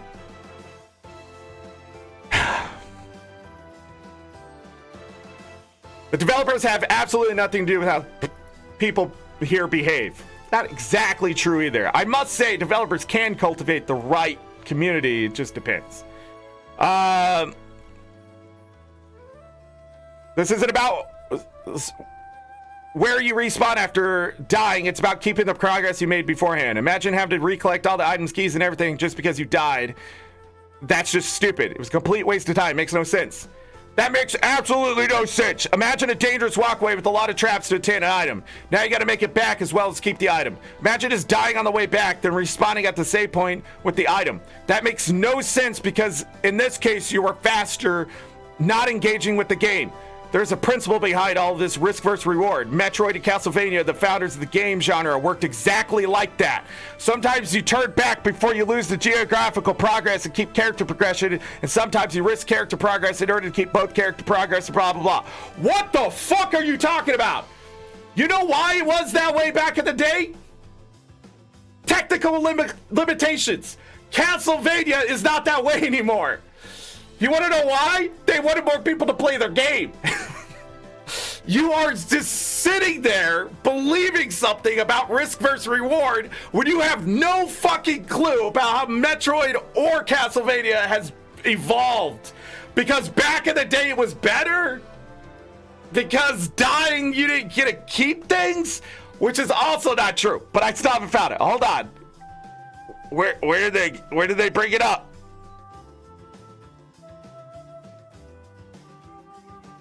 Where did they bring it up? Because this is the one that really got me.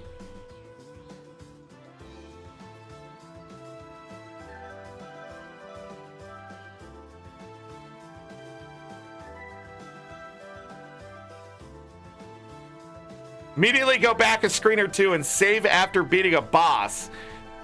So, like...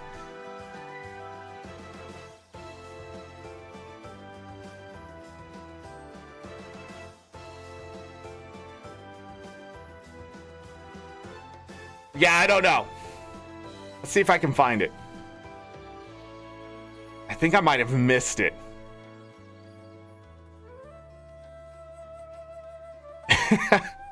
Also, the get good argument's coming up. You guys do know the get good thing was a meme.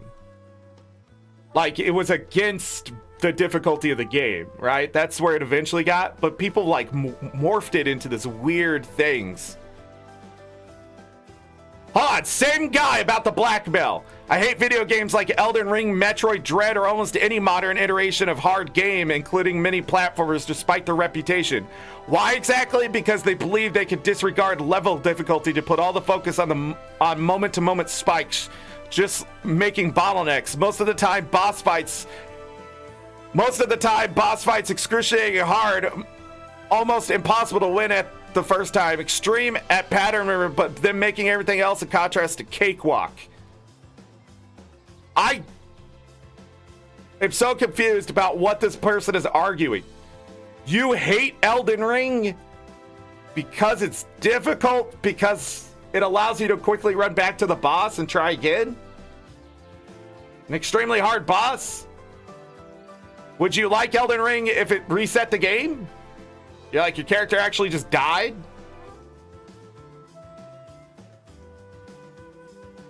I might want to replay it in 10 years where I don't remember that much and then it's not the same experience as it was before. But video game difficulty isn't just about difficulty from a mechanical standpoint. It would inadvertently change the feel of the game. You can expect this person is, they are fucking, I don't know what they're smoking, dude, but I need some of it because they are seeing a fifth wall that I just cannot see here.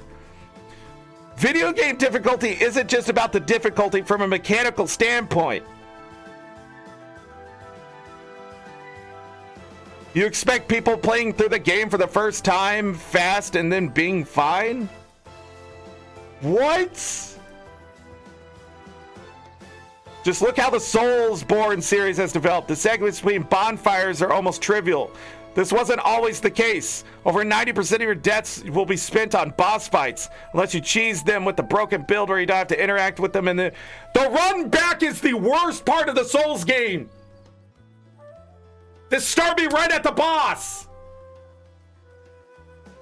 Yes, it did evolve to make them closer because it sucked. It sucked. It still sucks. It sucked then, it sucks today, it's gonna suck tomorrow. I mean, there are mods literally for Elden Ring that if you die at a boss, you can quickly just reset. It like just boom, right at the beginning. Resets everything. There is a mod for that. Want to know why? Because if you're speedrunning the game, all bosses, and you beat them, you would probably still reset if you need to practice the boss. Ta-da! You can't get good unless you actually get good by playing the shit. And running back to the boss doesn't do anything more for him because it's the same shit over and over. That's the easy part. You even said that right after. You contradicted yourself. But you think somehow it's trivial? Yeah, because you shouldn't have to stop and fight minions and rerun down the road because that is supposed to be trivial. That's part of level design. Most Metroidvania follow this trend where tension can be found only in boss fights, but the actual level is just something you proceed through autopilot, since there's never really something at stake, especially with the countless save points replenish your resources. Jesus Christ. So yes, this would be a huge deal if you change it.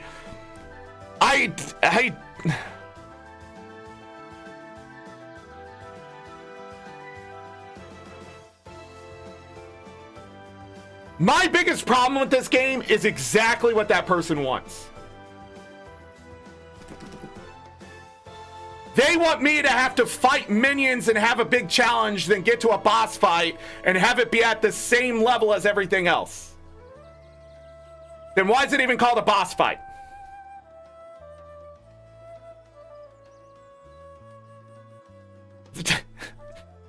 What a lot of level design is, enemies that do a specific thing, you learn that specific thing, boss fight, boss turns it up to a 10.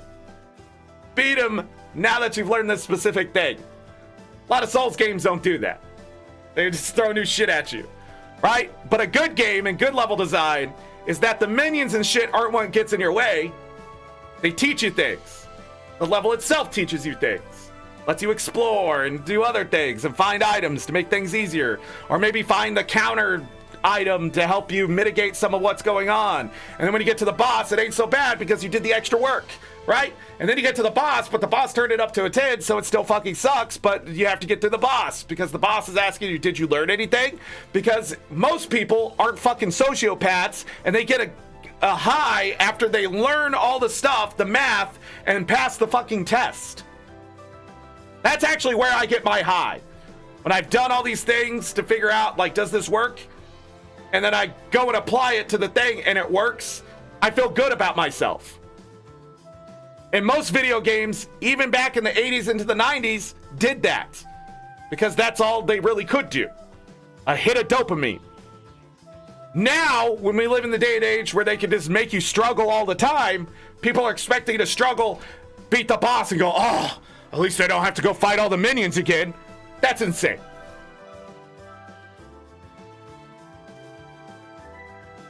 Yeah, you're not supposed to think that. It's a video game. It's a video game. He's bringing up things like Dragon Quest. Like, this guy is on a fucking bender. He has taken some pills, and he is just ranting. But where is the Legend of Zelda thing? Where is it? I swear it was in this one. Somebody said something about the Legend of Zelda.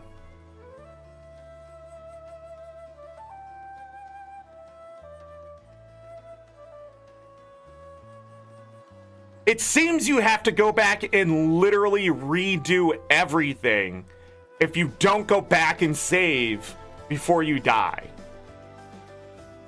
Like, if you're playing Zelda and you go through a dungeon and you unlock everything and you get the key item and stuff, then you get to the boss, it doesn't save at any point until after you beat the boss. But if you die to the boss, now you have to do that all again. You have to do the whole dungeon back to the boss again. Galka, see you later.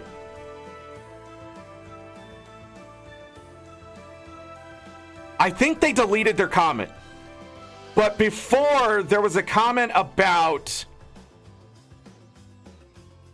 did people ever play the original Zelda and stuff? And I was so confused because it lets you save at any time. In Zelda 2, like, if you died, you lost your progress. No, you didn't. You had to run back. That's what you're talking about. Like,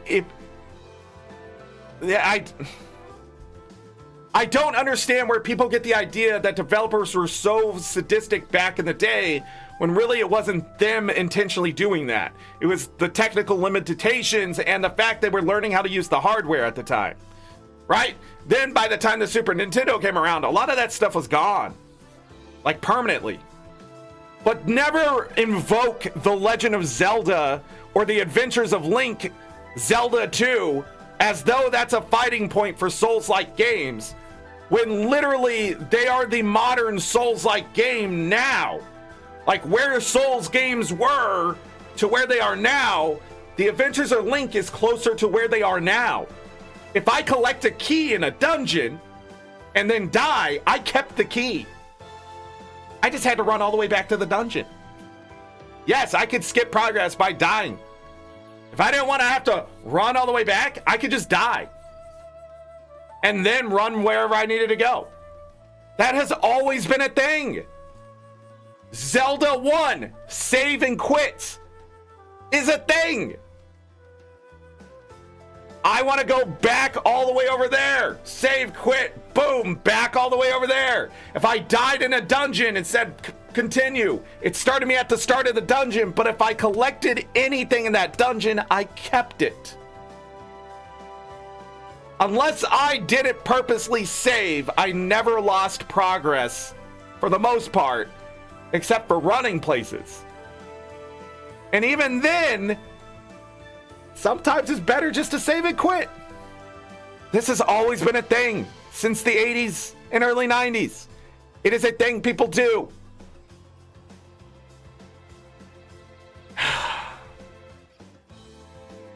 The argument that games should be hard arbitrarily is the problem. If you want to play games like that, there are several Flash games. You can download a Java wrapper, and you can go to the internet and find a bunch of RPGs and shit like that made by crappy, shitty people just making weird video games on Java. And you could go play those, or Flash, excuse me. And you could go play those, because that's the way those games worked. You died, it was over. There was no saving. That's what you're looking for. The journey all the way back. Not every game back in the day, and especially the most successful ones, made you reset. Final Fantasy 1 didn't make you fully reset.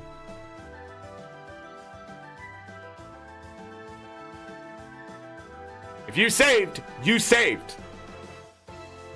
But in this modern age, auto-saving and having checkpoints and things like that, it's the modern age.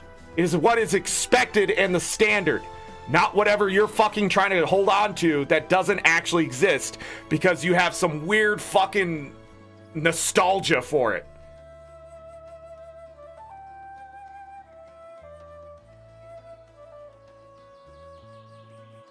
Yeah, they want the FOMO feeling, right?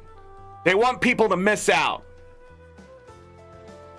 But they can't even beat these games. The reason why that guy says he hates Elden Ring, 100%, is because he can't beat it. There's no fucking way. This is just a game they can beat, and they want just what they got it. Like, they got it first try, right? So, like, the save was never a problem. And they don't want other people to enjoy the game and progress as fast as they have. That's it. It's a rat race.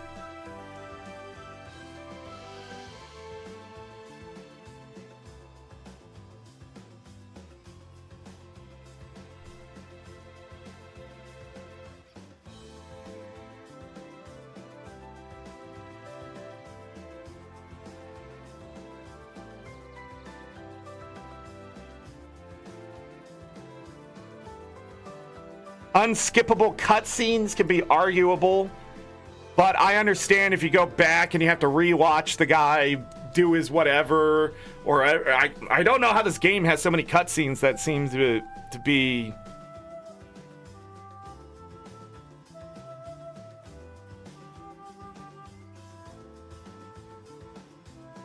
Don't wait on the developers to beg. Make somebody happy about those.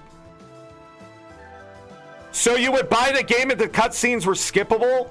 Yes, if they had a save system and the cutscenes were skippable. This person just said that. They would buy the fucking game.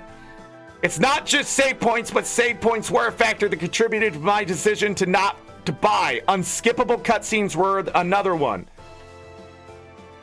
So you would buy the game if the cutscenes were skippable and the save system was implemented in a better way. Yes, that's what they're saying. That's exactly, like, this person's just like they can't fathom people enjoying shit. Like, they can't fathom other people playing this game. Like, they can't.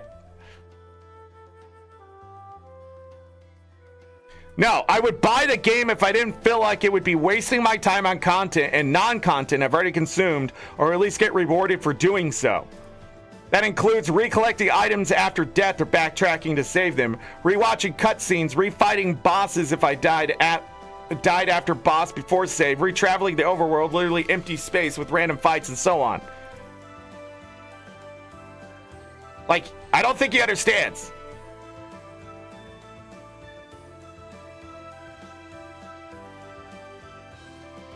There have been save points I missed because they were in side rooms that made it seem like there was a long space between saves. Maybe people are just missing save points because the maps are so non-linear and the closest save to a boss room isn't usually directly in front of it, but a room away and to the side. So they pulled a Castlevania is what they did. But bad.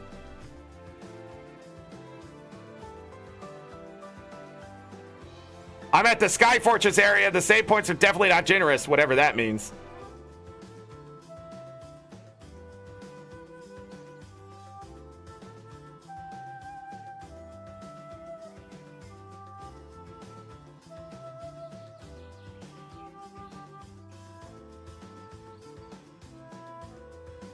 I don't know. But anyways, this is happening. All cutscenes should be skippable. I think if anything, when a cutscene isn't skippable, it's because it's the first time it's playing. Especially if it's dropping something you need to know, right? Like, if you need to know something, it's not skippable because they want you to do it. Like, if you walk away, then it's really on you. But if you've seen the cutscene and you're playing through the game again, or you're coming back from a save or whatever, like, skip. And that is important. But, like, if people just are gonna skip cutscenes anyways, however they figure it out, like Final Fantasy IX, you just open the PlayStation and reclose it and it would skip the scene.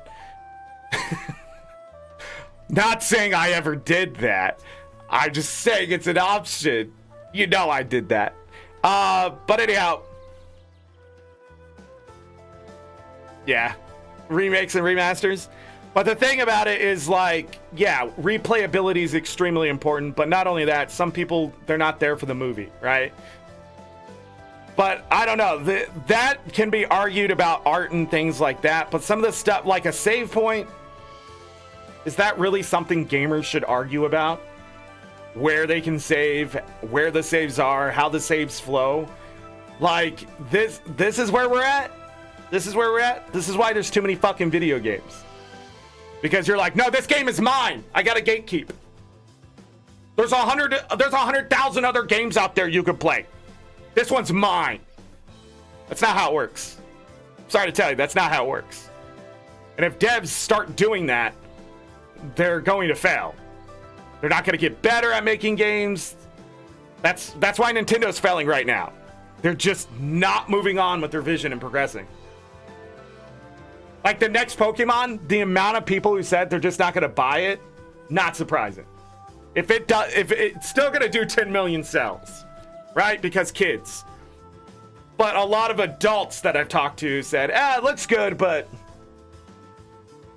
it's still Pokemon. It's not reinventing the wheel. Although Mega Evolutions do have a lot of them pausing.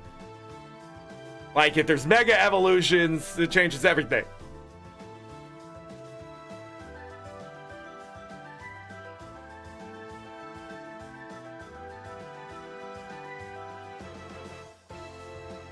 All I have found in video games over the last 30 years, though, is that punishing players for dying or losing or whatever,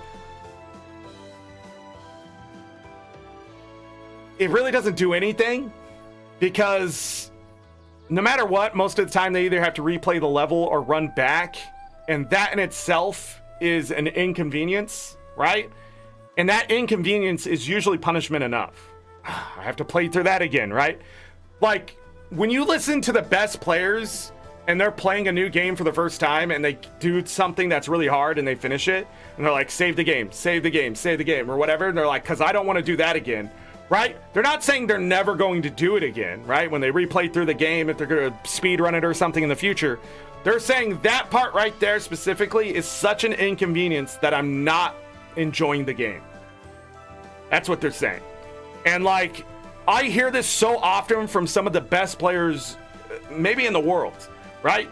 And simple things like even like Mario Maker, when you're watching these people who have played thousands, tens of thousands of levels, it's crazy. And they play a part and they get through it and they're like, where's the checkpoint? I don't want to do that again. It shows you like how level design is important. But when you hear that in a AAA game, it's the worst. I'm like, how did this not get tested? Why are the devs putting players through this kind of punishment? And it's not even a boss. It's not even teaching them anything. It's just the level design. It's just that they have to make all these jumps. They have to do all these things. They have to fight all these creatures just to get to this point to say that. Like, remove some of it. Less is more. Just get rid of it. Same thing when Pirate Software in his game and the guy was saying, oh, you're trying to pad time for your game with this dark maze or whatever. He was like, no, I'm not. But what he realized was it's not fun. So he just removed it. He's like, you know what? Enough people don't enjoy this. Yeah, fuck it. Yeah, my fault. Like, more people will enjoy the game now because he listened to those who were really not enjoying this part. Final Fantasy IX, if I ever have to do the Ooglop and the freaking hedgehog thing again. Whew! You guys don't understand how frustrating that was when I was a much younger Zorric, but even playing through the game so many times now, let me tell you, to this day, that is one of the most annoying parts in any of the Final Fantasies. It's my favorite Final Fantasy, but when I get to that part, I really rethink, should I keep playing? Yeah, you have plenty of time. Don't get me wrong. And you have to button mash, but it is that ADHD check and needing that much focus that is not necessary in any other place in the game that just frustrates me of like, why is that there? Same thing, Final Fantasy VI, I hate the opera part. I hate having to choose what the right fucking song is.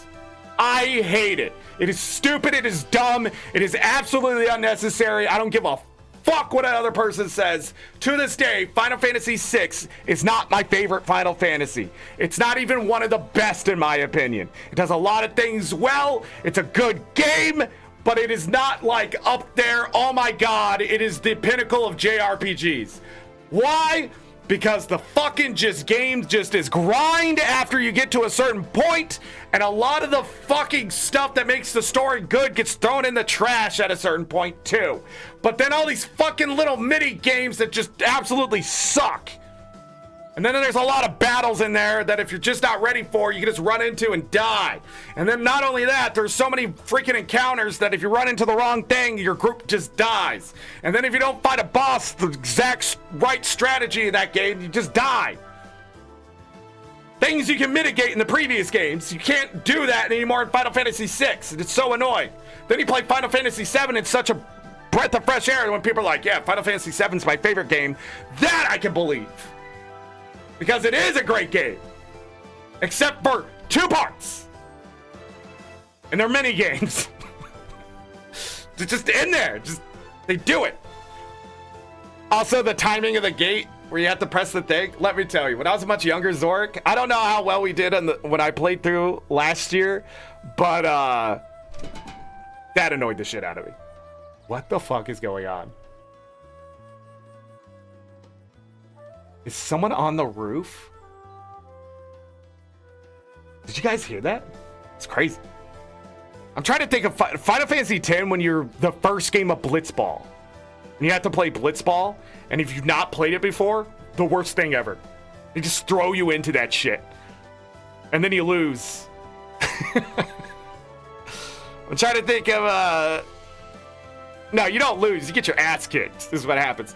What is the... What's the other thing I'm trying to think of? There's another Final Fantasy thing.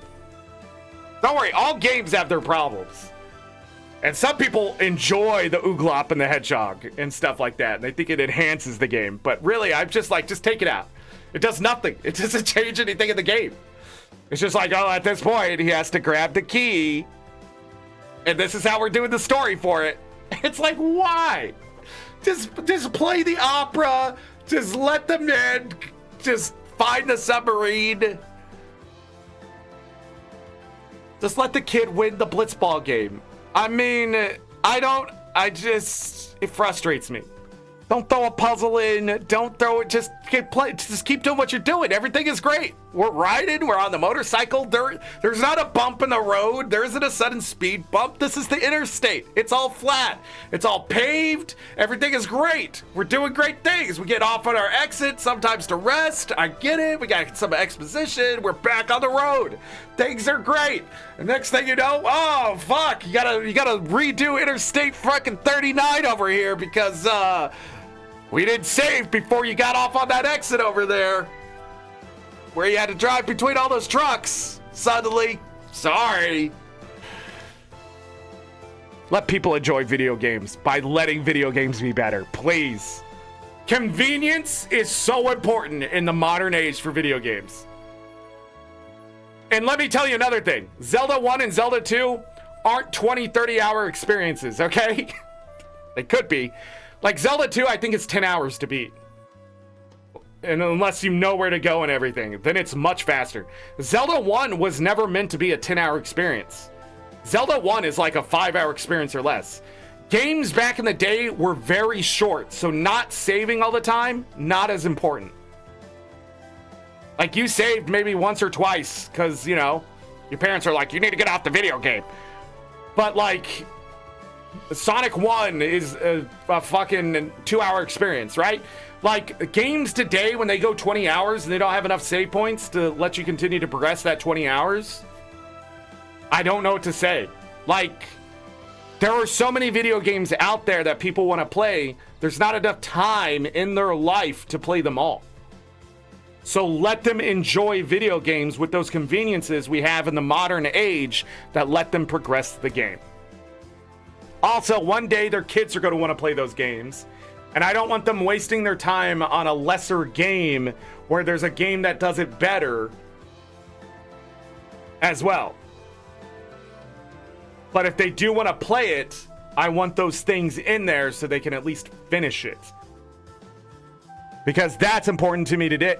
Like in this day and age, that's what's important to me. Because it's not about me and what I experience, but the whole, as a gamer community and the kids growing up into it, that if they want to go back and play Halo 1, that there is a checkpoint before the 2 hunters come into that room. And if that they are playing on a harder difficulty, that checkpoint is there for lasso. Okay? You know, in Halo, I think it started in Halo 2. But if you've ever seen the Halo lasso stuff, if there's a 4-player lasso and they didn't put in those checkpoints, I don't think you could ever win.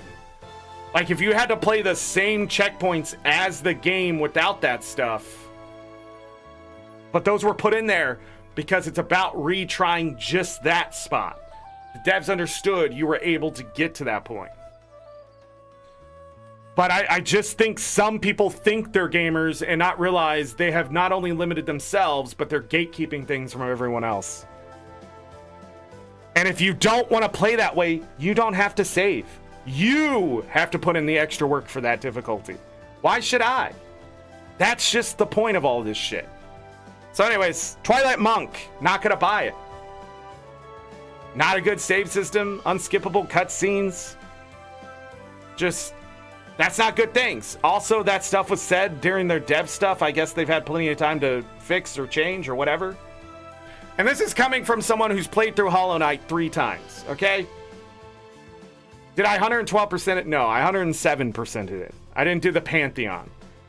But I will tell you, the reason why I'm willing to put myself through difficult games sometimes is because it is forgiving enough. Hollow Knight is a very forgiving game with its difficulty, and especially difficulty spikes. But the thing is, like, if I collect something in Hollow Knight and die and go back to the bench, it's still there. Unless it's like a fragile charm or something, right? And then I have to go fix it.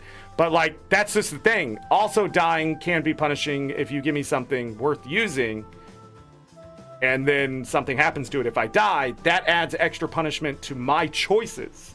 It doesn't add extra punishment just in general. If I don't have it equipped, it won't break. But since I do have it equipped, it does break, right? So like with these kind of things, the modern age has taught us that game difficulty should not be from the mechanics of the game in the sense of not the game. If I'm trying to beat a boss, I shouldn't be worried about whether I get to save today or not. That's crazy to me. That's just insane.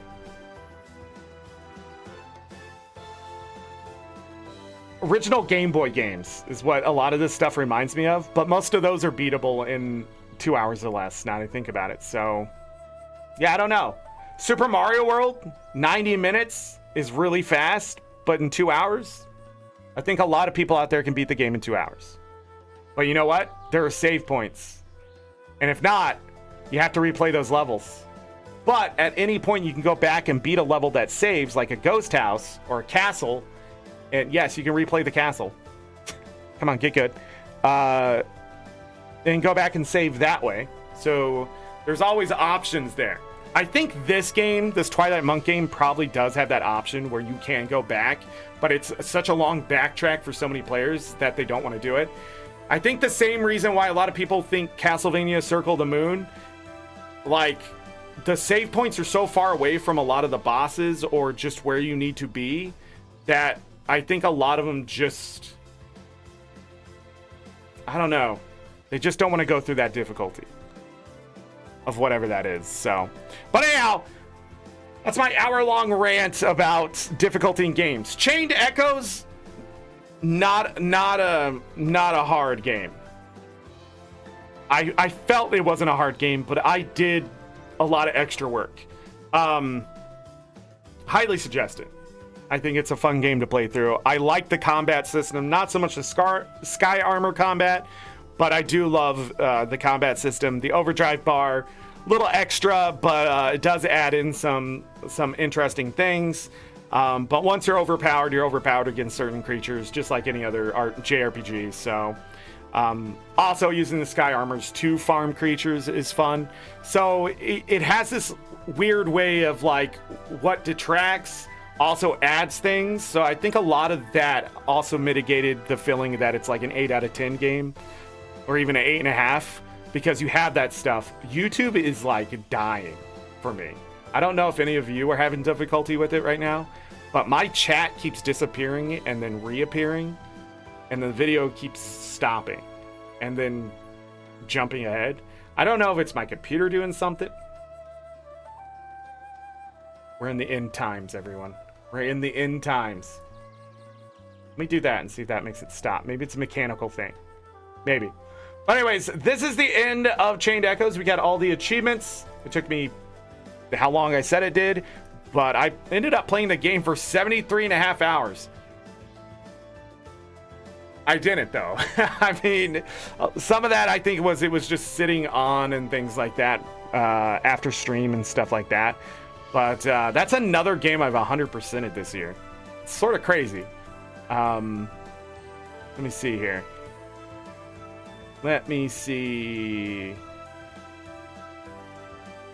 How many games have I 100% this year? Thank God Vampire Survivors didn't get a bunch of achievements from that DLC. I still haven't gone back. I have to reset completely to fix my bug unless something else fixed it. So, this year I have 100%ed 8-Bit Adventures 2. Did that. Sea Fantasy, Chained Echoes. I feel like I did another one. Blossom Tales, that was this year, wasn't it? Yeah, January 2nd. Web Fishing, it's 5 games. Anything else? That's it. I have 100%ed on Steam achievements 5 games this year. That's crazy. I don't know how many games we even did last year. I think this definitely wasn't that much. And then 8-Bit Adventures, The Forgotten Journey. I'm missing one achievement that I missed at some point that I might go back and grab. But yeah. You know, a game I should probably pick up? Octopath Traveler 2, since it's the year of the RPG. Octopath Traveler, I really enjoyed that game. People kept spoiling things, though, so I don't know. You could not stop. It's the one thing I remember about that game. The only Final Fantasies that I have not 100%ed on Steam is 9 and 12. 10 doesn't count because I don't have any achievements in 10. I don't have Stardew Valley 100%ed. Never have. Fun fact.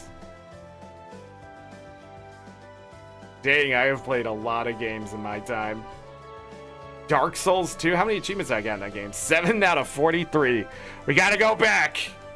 Maybe that's next year. Maybe we should achievement hunt next year on all my Steam games. Can I 100%? Again, I try to aim for... I have 28 perfect games. I try to aim for at least 50% average game completion for the Steam achievements. Again, that gets weird because sometimes there's only 3 achievements, so if I only get 1, it's 33% and it counts against the average.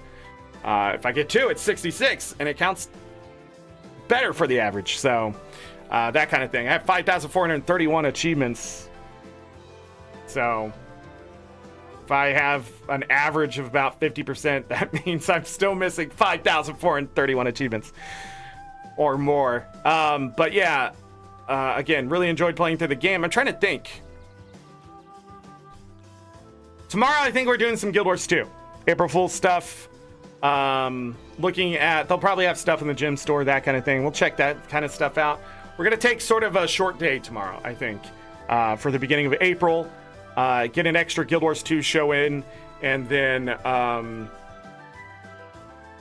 yeah. The other thing... The Guild Wars 2 show before last Tuesday is back up. I put that one back up. So that is there. Let me look at that really quick. Make sure. No, where's my dashboard? YouTube. Hello, YouTube? I'm going to have to stop cutting out the breaks just to let you all know. I said I was doing it, and I'm going to have to start cutting them out because YouTube is cutting out too much on one side or the other. I can't get it to actually cut out the correct timestamp. I don't know why it's doing that, but I don't want important things to accidentally be cut out, so I have to stop cutting out the breaks. I tried so hard. Got so far, but in the end, YouTube screwed me. But yeah, so that the Guild Wars 2 show is back up. That was Janthir Wilds Part 10 for the second major update. I cut a bunch out of that show. It's under 6 hours now. Easier to consume, less salt is what I did there. But that's it. Like, subscribe, that kind of thing. Our next RPG will actually be the Stardew Valley likes, which have RPG elements more than likely. We're going to start with Stardew Valley Expanded, get back to that, do 5 episodes of Stardew Valley Expanded, which will probably end out this week. So Wednesday, Thursday, Friday, as long as my internet is good. And then we'll be back into it next Monday. Then we'll do Guild Wars 2 for Super Adventure Box next Tuesday. And then we'll be back in Stardew Valley Expanded next Wednesday. Then we'll probably finish the week out by starting the next Stardew Valley like, which I was going to start with Coral Island, but I might actually start with Roots of Pacha. I think I'm going to try to play them in the order of what I think I'm going to like least to what I think I'm going to like the most. I think that's how I'm going to do it. Can we just put the time skip for breaks in the video comments? If you guys ever want to be like, yeah, I can't stop you.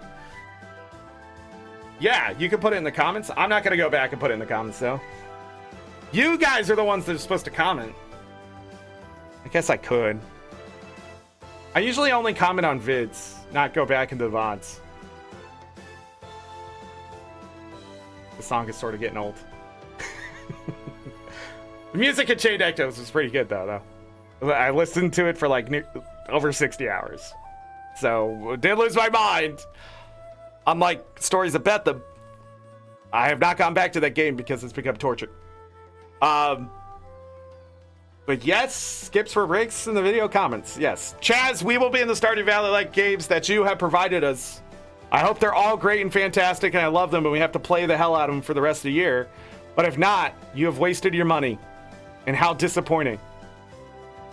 But I doubt that. All the games, I think all the games have good reviews. We'll check them out one by one.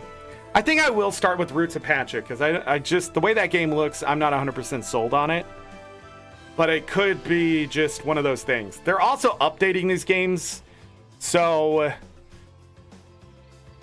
I think I saw something about Roots of Pacha. Pow World? Dating sim? Wishlist now? Pow World is getting a dating sim?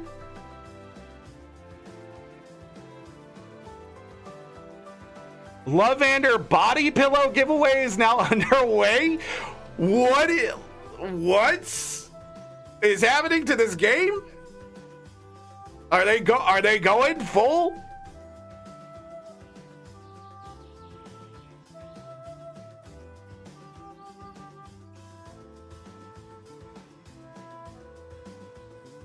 Nintendo's not going to be able to beat them. It's just over. It's just over. Where's my Pokemon dating game? Nintendo? This is a real thing? Hold on. Pal World, Pal Heart World, more than just pals? What lies inside the mysterious world tree? An exciting school life filled with cute pals? Will you remain friends or fall in love? Or dismantle and eat them? Wait, hold on, what? What just happened?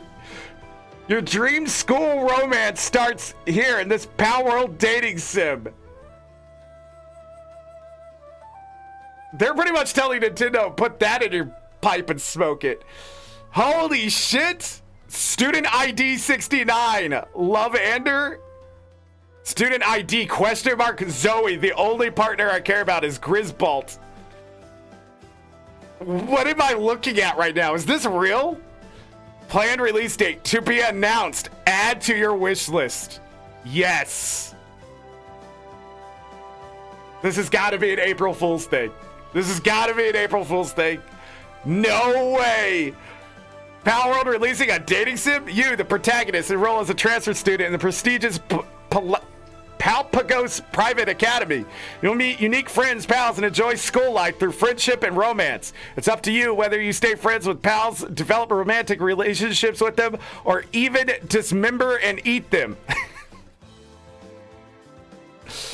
Character information. Catrice, Lovander. You there, handsome. How about we have some fun? Jesus Christ. Chill it. Zoe. That's the childhood friend. Black Maketer? I'm pretty sure it's supposed to be marketer, is it not? Yeah, marketer. They missed an R. Okay, sorry. Chillet's little sister, Chillet Ignis. You're my second favorite, right after Big Brother. Is that not good enough? Dang! Whenever she gets her head stroked, she relaxes and has the habit of letting out a sweet ah. Clumsy Quivered.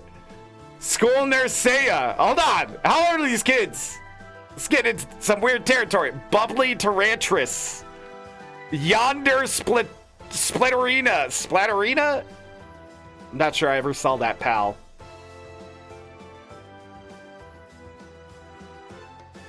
Video games and wasted money can't be used in the same sentence. That's probably true. I hope this is a real game, though. It's not just an April Fool's thing. I really do hope they make it. And then I want to see the numbers on that shit. This is exactly what they need right here. Nintendo's gonna take so many millions away from us, and you made it back just like that. Turn on the gacha, it's over. This is the greatest thing I could have saw. Anyhow, I was trying to see what game just got patched. I'm pretty sure it was Roots Apache, but it's gone now. Okay, never mind. Let's get out of here. Thank you everybody for being here today. I really appreciate it. We've been going for 4 hours, yeah. I hope you enjoyed the ending to Chained Echoes and this conversation at the end here. Go play it, 9 out of 10. It has a New Game Plus. I might play through it in New Game Plus. I don't know what New Game Plus all entails either, so there's even more content here and replayability in a way, but I'm not really sure exactly what it would be except being overpowered. Like if you keep your equipment or maybe you keep your skills. Even if you keep your skills, that might be overpowered. But I'm not sure. I'm not sure what the New Game Plus would be. We'd have to see. But tomorrow, Guild Wars 2, I think, is what it's going to be. Or if Power World does release a dating sim, let's play that.